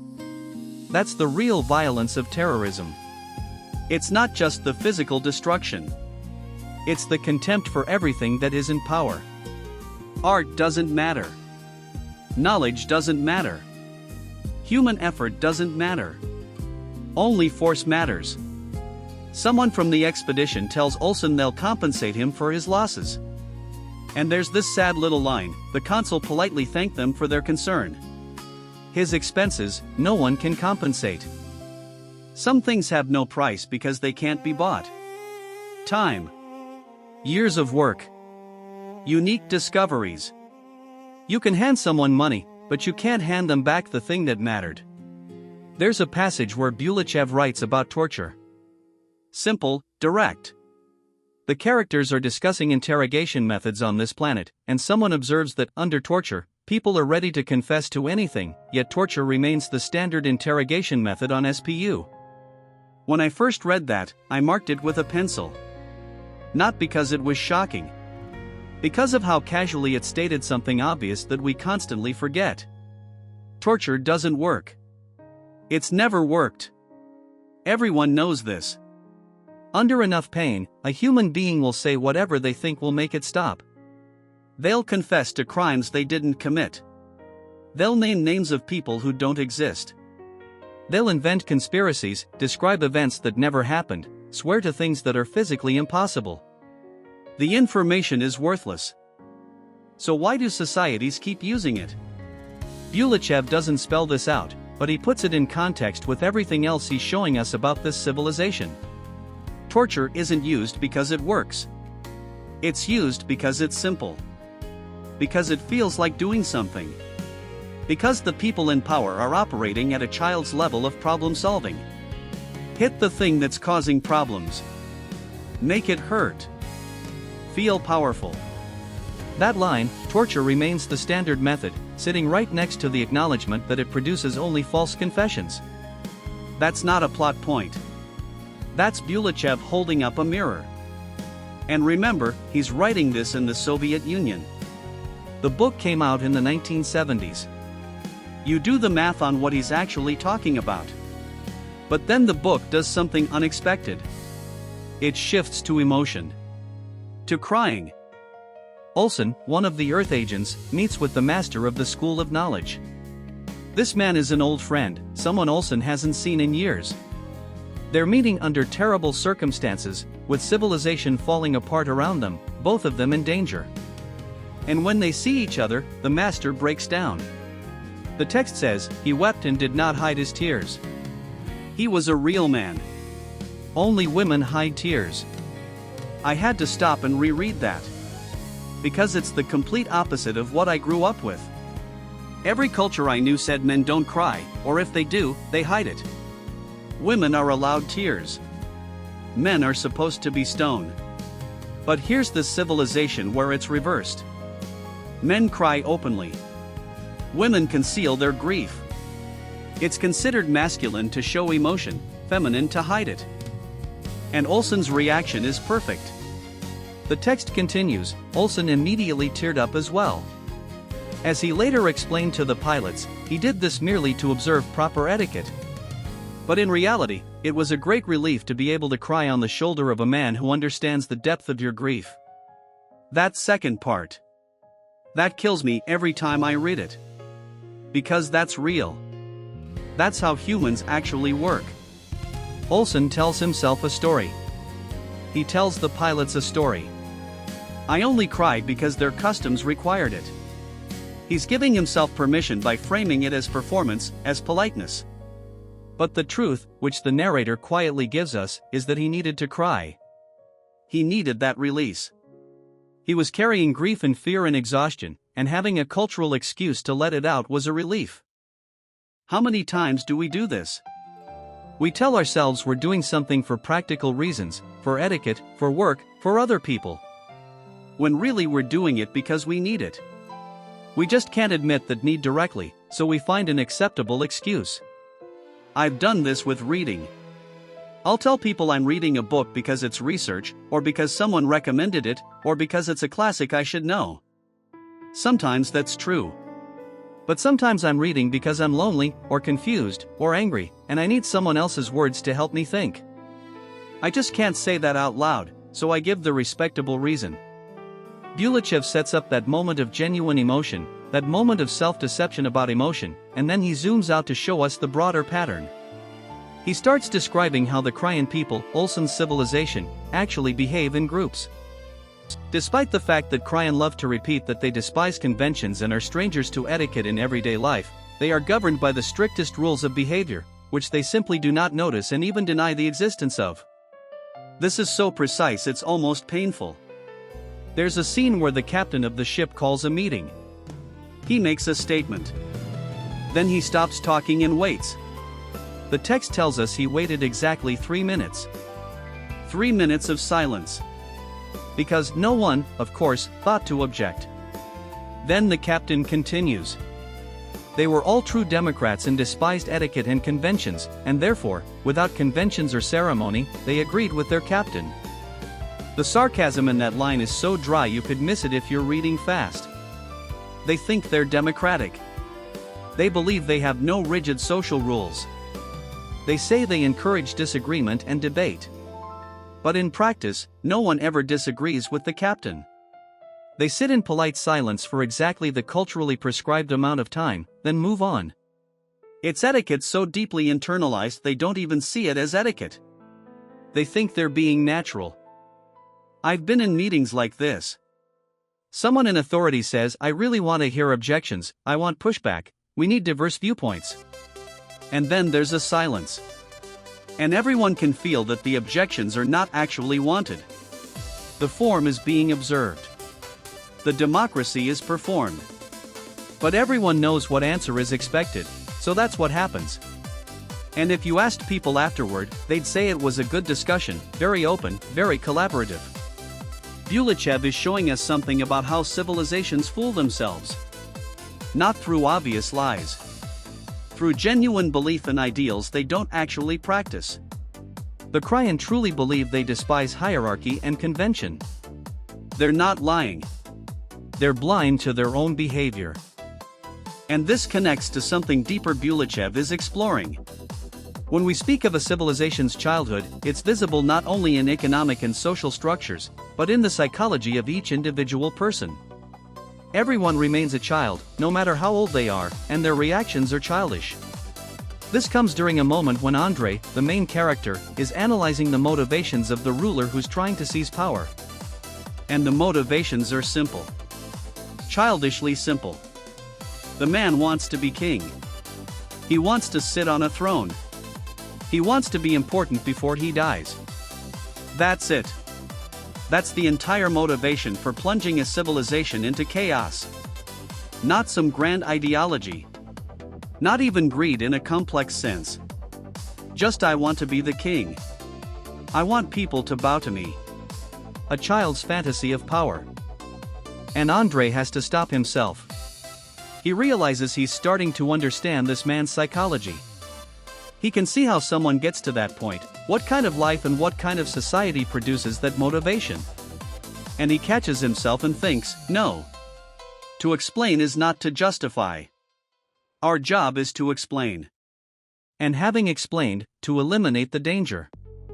That distinction. I come back to that constantly.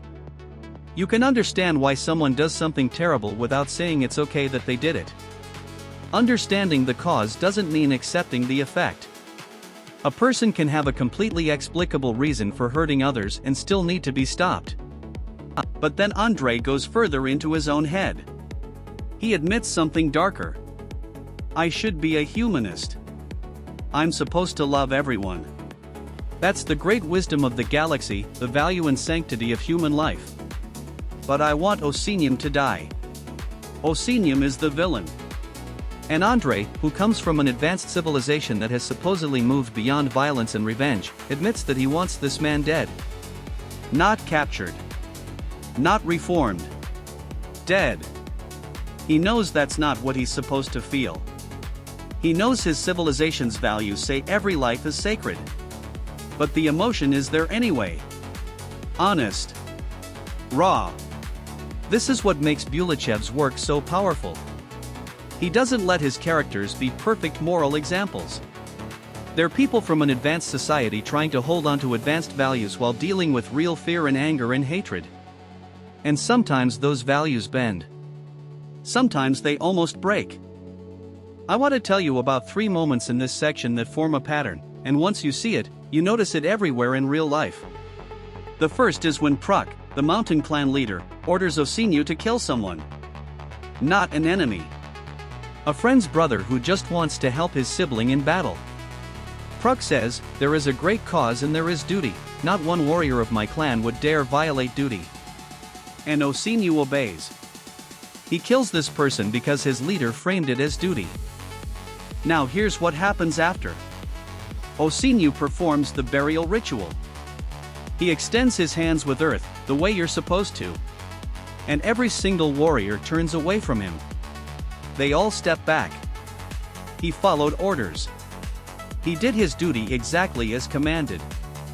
And now he's alone, morally exiled, because everyone knows what he did was monstrous. This is what weaponized duty looks like. You take a word that means something real: loyalty, responsibility, service, and you use it as a tool to make people do things that violate everything else they believe. And the person who obeys? They're left holding the consequences while the person who gave the order walks away clean. I've seen this in workplaces. A manager tells someone to do something unethical, but frames it as being a team player or company loyalty. The employee does it. Then when it comes out, the manager expresses disappointment. Where's your judgment? Why didn't you push back? The weapon was duty, but the person who pulled the trigger gets blamed. The second moment is smaller, but it stayed with me. There's a creature called an Ankh. The book describes it this way: he was like, but he didn't understand why the two-legged creature would want to kill him, when he had just been convinced that the two-legged beings don't kill. This Ankh had just met the goddess and her people. They were kind. They didn't kill. He learned something new about the universe: two-legged beings are safe. And then seconds later, a different two-legged being is trying to kill him, and he dies confused. That cognitive gap, that tragic misunderstanding: one species doesn't have the framework to understand why this is happening. He updated his model of reality based on new information, and the new model was wrong, and it killed him. Think about how often this happens between humans. Not with killing, usually, but with trust. Someone gets one experience with a type of person: a kind police officer, a helpful bureaucrat, an honest salesman, and they generalize. Then they meet someone who fits the same category but has completely different intentions, and they don't see it coming because their model says these people are safe.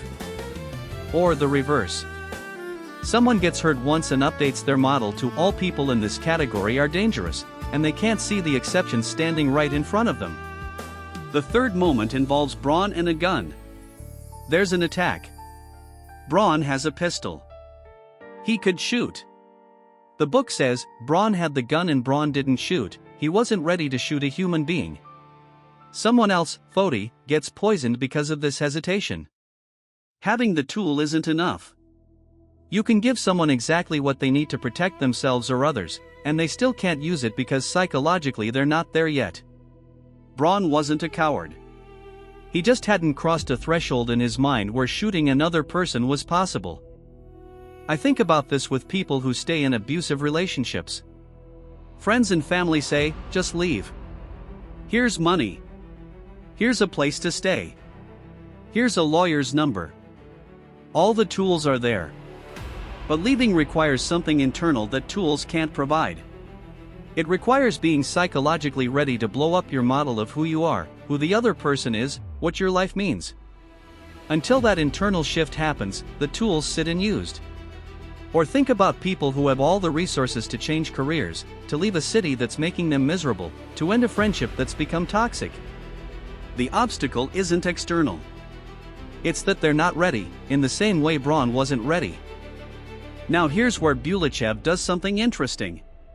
He introduces a character who has made that internal shift completely. His name is Ryu. He's from low birth in this society that still matters, and he's always been envied and disliked. The book says he was never loved, even from school, because nobody loves people who win every argument. Ryu studied the history of secret services. He started keeping files on powerful people. Compromising information. Dosi, they call it. That's how he built his career, through knowing things about others that they didn't want known. He has a private notebook where he writes down his observations about people. One of his favorites: they only love you here if you're dead and not dangerous to anyone. That's his philosophy.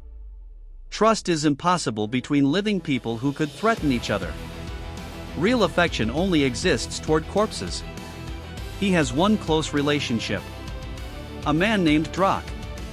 The book describes it: they were connected by a feeling of mutual respect and mutual fear.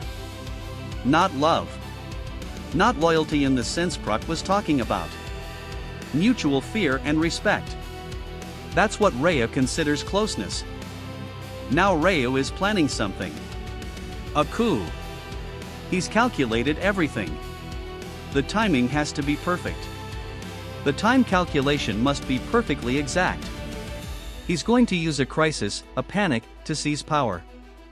For the second act of the drama, you absolutely need someone in power who can take advantage of the panic. He even tested his theory. Told some desperate people that he was their friend, that he could save them. They believed. And why wouldn't they believe? Those who grasp at any possibility to survive, they're afraid of dying. This is where all three moments connect. Osinyu followed orders framed as duty and lost his soul. The Omp trusted based on incomplete information and died. Braun had the tool but not the internal readiness, and someone else paid the price. And Rhea? Rhea has no hesitation. He's ready for anything. He'll use duty, he'll exploit trust, he'll use every tool available, because he's already decided that survival and power matter more than any moral framework. The scary thing? The book doesn't present him as crazy. He's described as having a cold head and strong nerves. He was a player with a cold head and strong nerves. He won all games and all arguments. He's competent. He's even rational, in his way. He's just operating in a moral universe where other people are tools or obstacles, nothing more. And against someone like that, what do? Osinyu's conscience makes him vulnerable. The Omp's capacity to learn and trust gets him killed. Braun's hesitation to harm costs someone else their life. All the qualities we think of as good, as human, become liabilities when you're facing someone who's discarded them entirely. Bulychev is showing us something uncomfortable. It's not that evil is irrational. Sometimes evil is perfectly rational. It's just optimizing for different values. Rhea wants power and survival. He's analyzed what works. Loyalty? Only useful when you can weaponize it in others. Trust? A weakness to exploit. Hesitation? An opening to strike through. The book keeps asking, if good people are constrained by conscience and evil people aren't, how does good ever win? The most dangerous thing about ideology isn't that it makes people do evil things. It's that it makes people do evil things while feeling virtuous about it. And the most dangerous people aren't the ones consumed by rage or greed, those you can predict. The dangerous ones are those who've done the math, weighed the options, and chosen evil as the efficient solution. There's a moment in the book where you see different characters respond to the same impossible situation, and each response reveals a different philosophy of how to be human. The pirates have just launched an attack on the spaceport using a mob as cover. Bulychev writes, most of the crowd really were vagrants, gravediggers, thieves, beggars, bought with free drinks and a few coins. But the ones organizing the crowd, leading it, carrying the explosives, those were agents of the guard. This is how manufactured chaos works.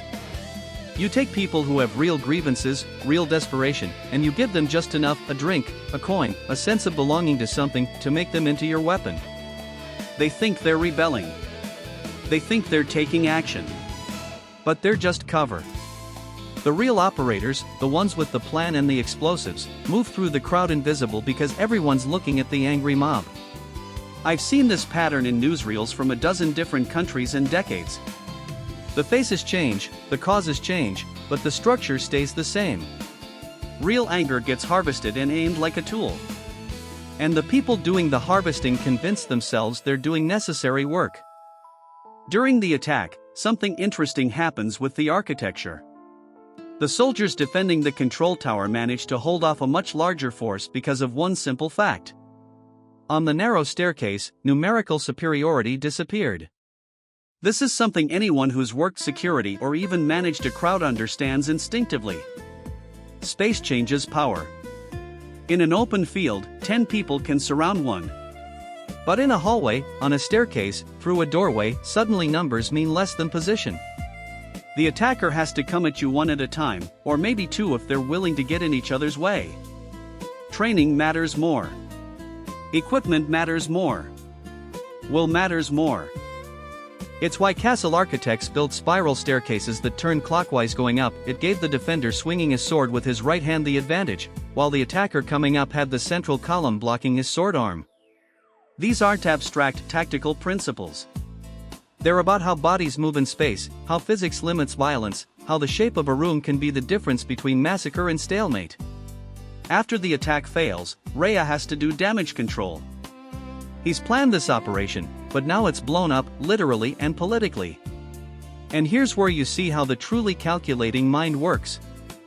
Bulychev writes, "Let some people suspect that he was behind the attack, but you need more serious accusations than just suspicions of connections with criminals." Rayo understands something fundamental about power: suspicion without proof is just noise. In fact, if you're powerful enough, being suspected of something terrible can even enhance your reputation. It makes you seem dangerous, makes people afraid to cross you. What you can't afford is evidence. Evidence forces action. Evidence gives your enemies a tool. But suspicion? Suspicion just makes you look powerful and untouchable. I worked in an office once where everyone knew the department head was taking credit for other people's work. Everyone knew it. People would joke about it at lunch, complain about it in the hallway. But no one could prove it in a way that mattered to upper management. The suspicion became part of the atmosphere, like bad weather. And the department head kept getting promoted because suspicion without evidence is just gossip, and gossip doesn't go in official reports. Later, Raya prepares another move and realizes his pre-planned alibi might not work. An alibi with the twin might prove naive in this situation. He'd arranged for his double to be seen elsewhere while he carries out the operation. Classic criminal tradecraft. But now he's realizing his opponent might be several moves ahead, might have anticipated even this. This is what separates competent evil from incompetent evil. The incompetent villain assumes his plan is clever and stops thinking. The competent villain keeps testing his own plan, looking for holes, assuming the enemy is also intelligent. Raya doesn't think he's smarter than everyone. That would be narcissism, which is a weakness. He thinks his opponents are dangerous and capable, which is respect, which is what keeps you alive. There's a concept in game theory about levels of thinking. Level 1 is, what should I do? Level 2 is, what will they expect me to do? Level 3 is, what will they expect me to expect? You can keep going up levels until you're paralyzed. The real skill is knowing which level the situation requires. Sometimes simple is right. Sometimes you need to go 3 levels deep. Rayo's constantly calculating what level he's playing at. Meanwhile, the doctor is having a completely different kind of crisis. He's been arguing against using deception and manipulation to fight the pirates. And earlier, when the situation gets desperate and everyone's preparing to either fight or flee, he refuses to leave. "I'm a crew member, I have a patient in my care." Someone tells him, "When they kill you, the patient won't care, they'll hardly leave him alive either." This is the logic of survival talking to the logic of duty. And the thing is, the survival logic is completely correct. Staying will accomplish nothing. The doctor will die, the patient will die, nothing will be saved. It's a mathematical certainty. The rational choice is to leave. But the doctor can't leave. Not because he's calculated that staying might somehow work out. He knows it won't. He stays because his identity as a doctor, as someone who doesn't abandon patients, is more fundamental to him than his survival. This is what principle looks like in practice. It's often suicidal. I remember reading about doctors who stayed in field hospitals during wars when they could have evacuated. Medics who went back into fire to pull out wounded. It never made tactical sense. But they couldn't live with themselves if they left. Their sense of who they were, their identity, mattered more than continuing to exist. That sounds noble when you say it quickly. But imagine actually being in that moment. Imagine knowing with absolute certainty that you're about to die, that your death will accomplish nothing, that everyone you're staying to help will also die. And still not being able to make yourself walk through the door to safety. That's not courage in the sense we usually mean it. That's something harder to name, maybe integrity, maybe just the unbearable weight of being the kind of person who would abandon someone. The book keeps putting these different philosophies next to each other. Rayo, who calculates everything and treats conscience as a tactical error. The doctor, who can't betray his principles even when they're suicidal. Andre, who took on a personal oath of vengeance that he knows is primitive and archaic but treats as absolutely binding. Each one represents a different answer to the question, what determines your actions when no one's watching and no one will judge you? Ryu is free in a certain sense. He can do whatever works. He's not bound by sentiment or outdated codes. He's maximally flexible, maximally efficient. And that freedom makes him capable of anything, which makes him absolutely dangerous. The Doctor is trapped by his principles. They limit him, make him predictable, put him in danger. But they also make him human in a way Ryu isn't. They mean his actions have integrity, they proceed from something deeper than calculation. And the book doesn't tell you which one is right. It just shows you what each choice costs. The story doesn't end with the traitor dead. That would be too clean. Kir Bulychev knew better than to give us that kind of simple satisfaction. When Andrei gives Droku that poison arrow in the locked room, he's essentially offering him a choice: suicide now, or face trial and execution later. Droku takes the arrow. Takes the poison. Dies alone in that room. And when the narrator tells us about it later, there's this line that stuck with me for years: he acted completely incorrectly. There's probably something wrong with his psyche. A person of the galactic age would never take the life of another person, no matter how bad he was. Think about that for a moment. Andrei just survived his worst nightmare. He forced himself into the void that had broken him, felt his heart hammering at 200 beats per minute, experienced that terror all over again. He saved the ship. Saved the crew. And then he finds out one of those crew members was the traitor who set up the ambush that killed people and nearly killed him again. And even after all that, even after everything, the book tells us he was wrong to let Droku die. That's what I mean about Bulychev writing books that don't comfort you. Because here's the thing about civilization that nobody wants to admit. Real civilization, actual moral progress, isn't about feeling good. It's about restraint even when restraint feels impossible. It's about maintaining principles precisely when violating them would feel justified. The book doesn't celebrate Andrei as a hero for what he did to Droku. It says, he broke. Under pressure, he broke. And breaking is understandable, breaking is human, but it's still breaking. I think about this whenever I see someone online saying that certain people deserve whatever happens to them. Rapists, murderers, child abusers. There's always a long list of crimes that supposedly put someone outside the protection of human decency. And the logic sounds so reasonable: why should we extend mercy to people who showed none? Why should we be civilized to the uncivilized? And Bulychev's answer, if I'm reading him right, is, because that's what civilization means. It means you don't murder prisoners even when they're murderers. You don't torture even when torture would feel satisfying. You maintain the principle even when it costs you something emotionally. Especially then. But here's where the book gets really interesting, really uncomfortable. Because it doesn't just lecture us about principles. It shows us the full weight of trying to live by them. Remember, just pages earlier, Droku mocked Andrei for this exact thing. Told him, that's how you're built. Your natural feelings, hatred, love, revenge, all of that is suppressed by your upbringing. You'd torment yourself with hatred toward me for the rest of your life, but kill? Just like that, with your own hands, kill a living person? You can't do it. And Droku said it as an insult. As weakness. As proof that advanced civilization makes people soft, makes them easy to exploit. And you know what? From Droku's perspective, from the perspective of someone who grew up in a civilization where strength means the willingness to kill, where leadership means the capacity for violence, our principles probably do look like weakness. Probably do look like something to exploit. This is the trap, right? The trap civilized societies fall into. We develop these principles about human rights and due process and the sanctity of life. And then someone comes along who doesn't share those principles, who actively uses them against us, and suddenly maintaining them feels like bringing a rulebook to a knife fight. Droku committed murder. Droku helped pirates. Droku betrayed people who trusted him.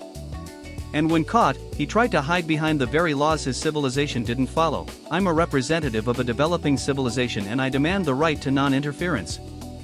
I am under the protection of the law of non-interference. It's brilliant manipulation. Use our own progressive laws as a shield. claim protection from rules you'd never extend to others. And what does the book tell us we should do? Protect him anyway. Give him a trial anyway. Maintain our principles even when they're being weaponized against us. I'm not going to lie to you and say this is easy or that I figured it out. I think about this almost daily. I think about it when I see war crimes prosecuted through legal procedures while bodies are still warm. I think about it when someone uses free speech protections to spread ideas that would eliminate free speech. I think about it every time someone demands tolerance for intolerance. The book doesn't solve this problem. It just looks at it clearly and says, yes, this is the cost. This is what it costs to actually believe in civilization rather than just claim you do. What Bulychev seems to be saying is that advanced civilization doesn't mean you never feel rage or hatred or the desire for revenge. Andrei felt all of that. The book is crystal clear about his emotional state. But civilization means you don't let those feelings dictate your actions. You feel them, you acknowledge them, and then you act according to principle anyway. And when you can't, when the pressure breaks you like it broke Andrei, that's a failure. An understandable failure, a human failure, but still a failure. This is why I keep coming back to Bulychev 30 years after first reading him. He wrote adventure stories about space pirates and cosmic federations and ancient artifacts. Kid stuff, right? Pulp fiction. But buried in those adventure stories are these questions that tear at the foundation of everything we claim to believe. What does it mean to be civilized? What does it cost? Are we willing to pay it? And the answer the book gives is harder than any space battle. Being civilized means extending protection even to those who don't deserve it. It means maintaining principles especially when violating them would feel good. It means accepting that some people will exploit your decency and you protect them anyway, because the alternative is becoming the thing you're fighting. That's what Andrei couldn't do. After everything he'd survived, after forcing himself into the void that had broken him, after saving everyone, he couldn't extend that last bit of civilization to the man who'd betrayed him. And the book says, we understand. We understand completely. And you were still wrong. I don't know if I could do better. Honestly, I don't know if I'd want to. But I think that's the question worth sitting with. Not whether we'd succeed at perfect principle, but whether we believe in trying. Whether we think civilization is something worth the cost, or just a nice word we use when it's convenient. Bulychev wrote these books in a system that executed people for political crimes, that sent dissidents to psychiatric hospitals, that maintained gulags while talking about building paradise. He knew what it looked like when people claimed civilization while practicing barbarism. And maybe that's why his books are so uncompromising about this. Because he'd seen the alternative. He'd seen what happens when you decide some people are outside the bounds of decency. When you decide principles only apply to those who follow them. When you let your fear or your rage write the rules. It doesn't lead to justice. It leads to becoming the thing you thought you were fighting. So here's the question I'm left with, the question I think Bulychev wants us to sit with: if maintaining civilization means protecting even those who would destroy it, if it means extending mercy even to the merciless, if it costs us that much emotionally and practically, is it worth it? Or are principles just another luxury we abandon when things get hard? Leo. T810 Explorer.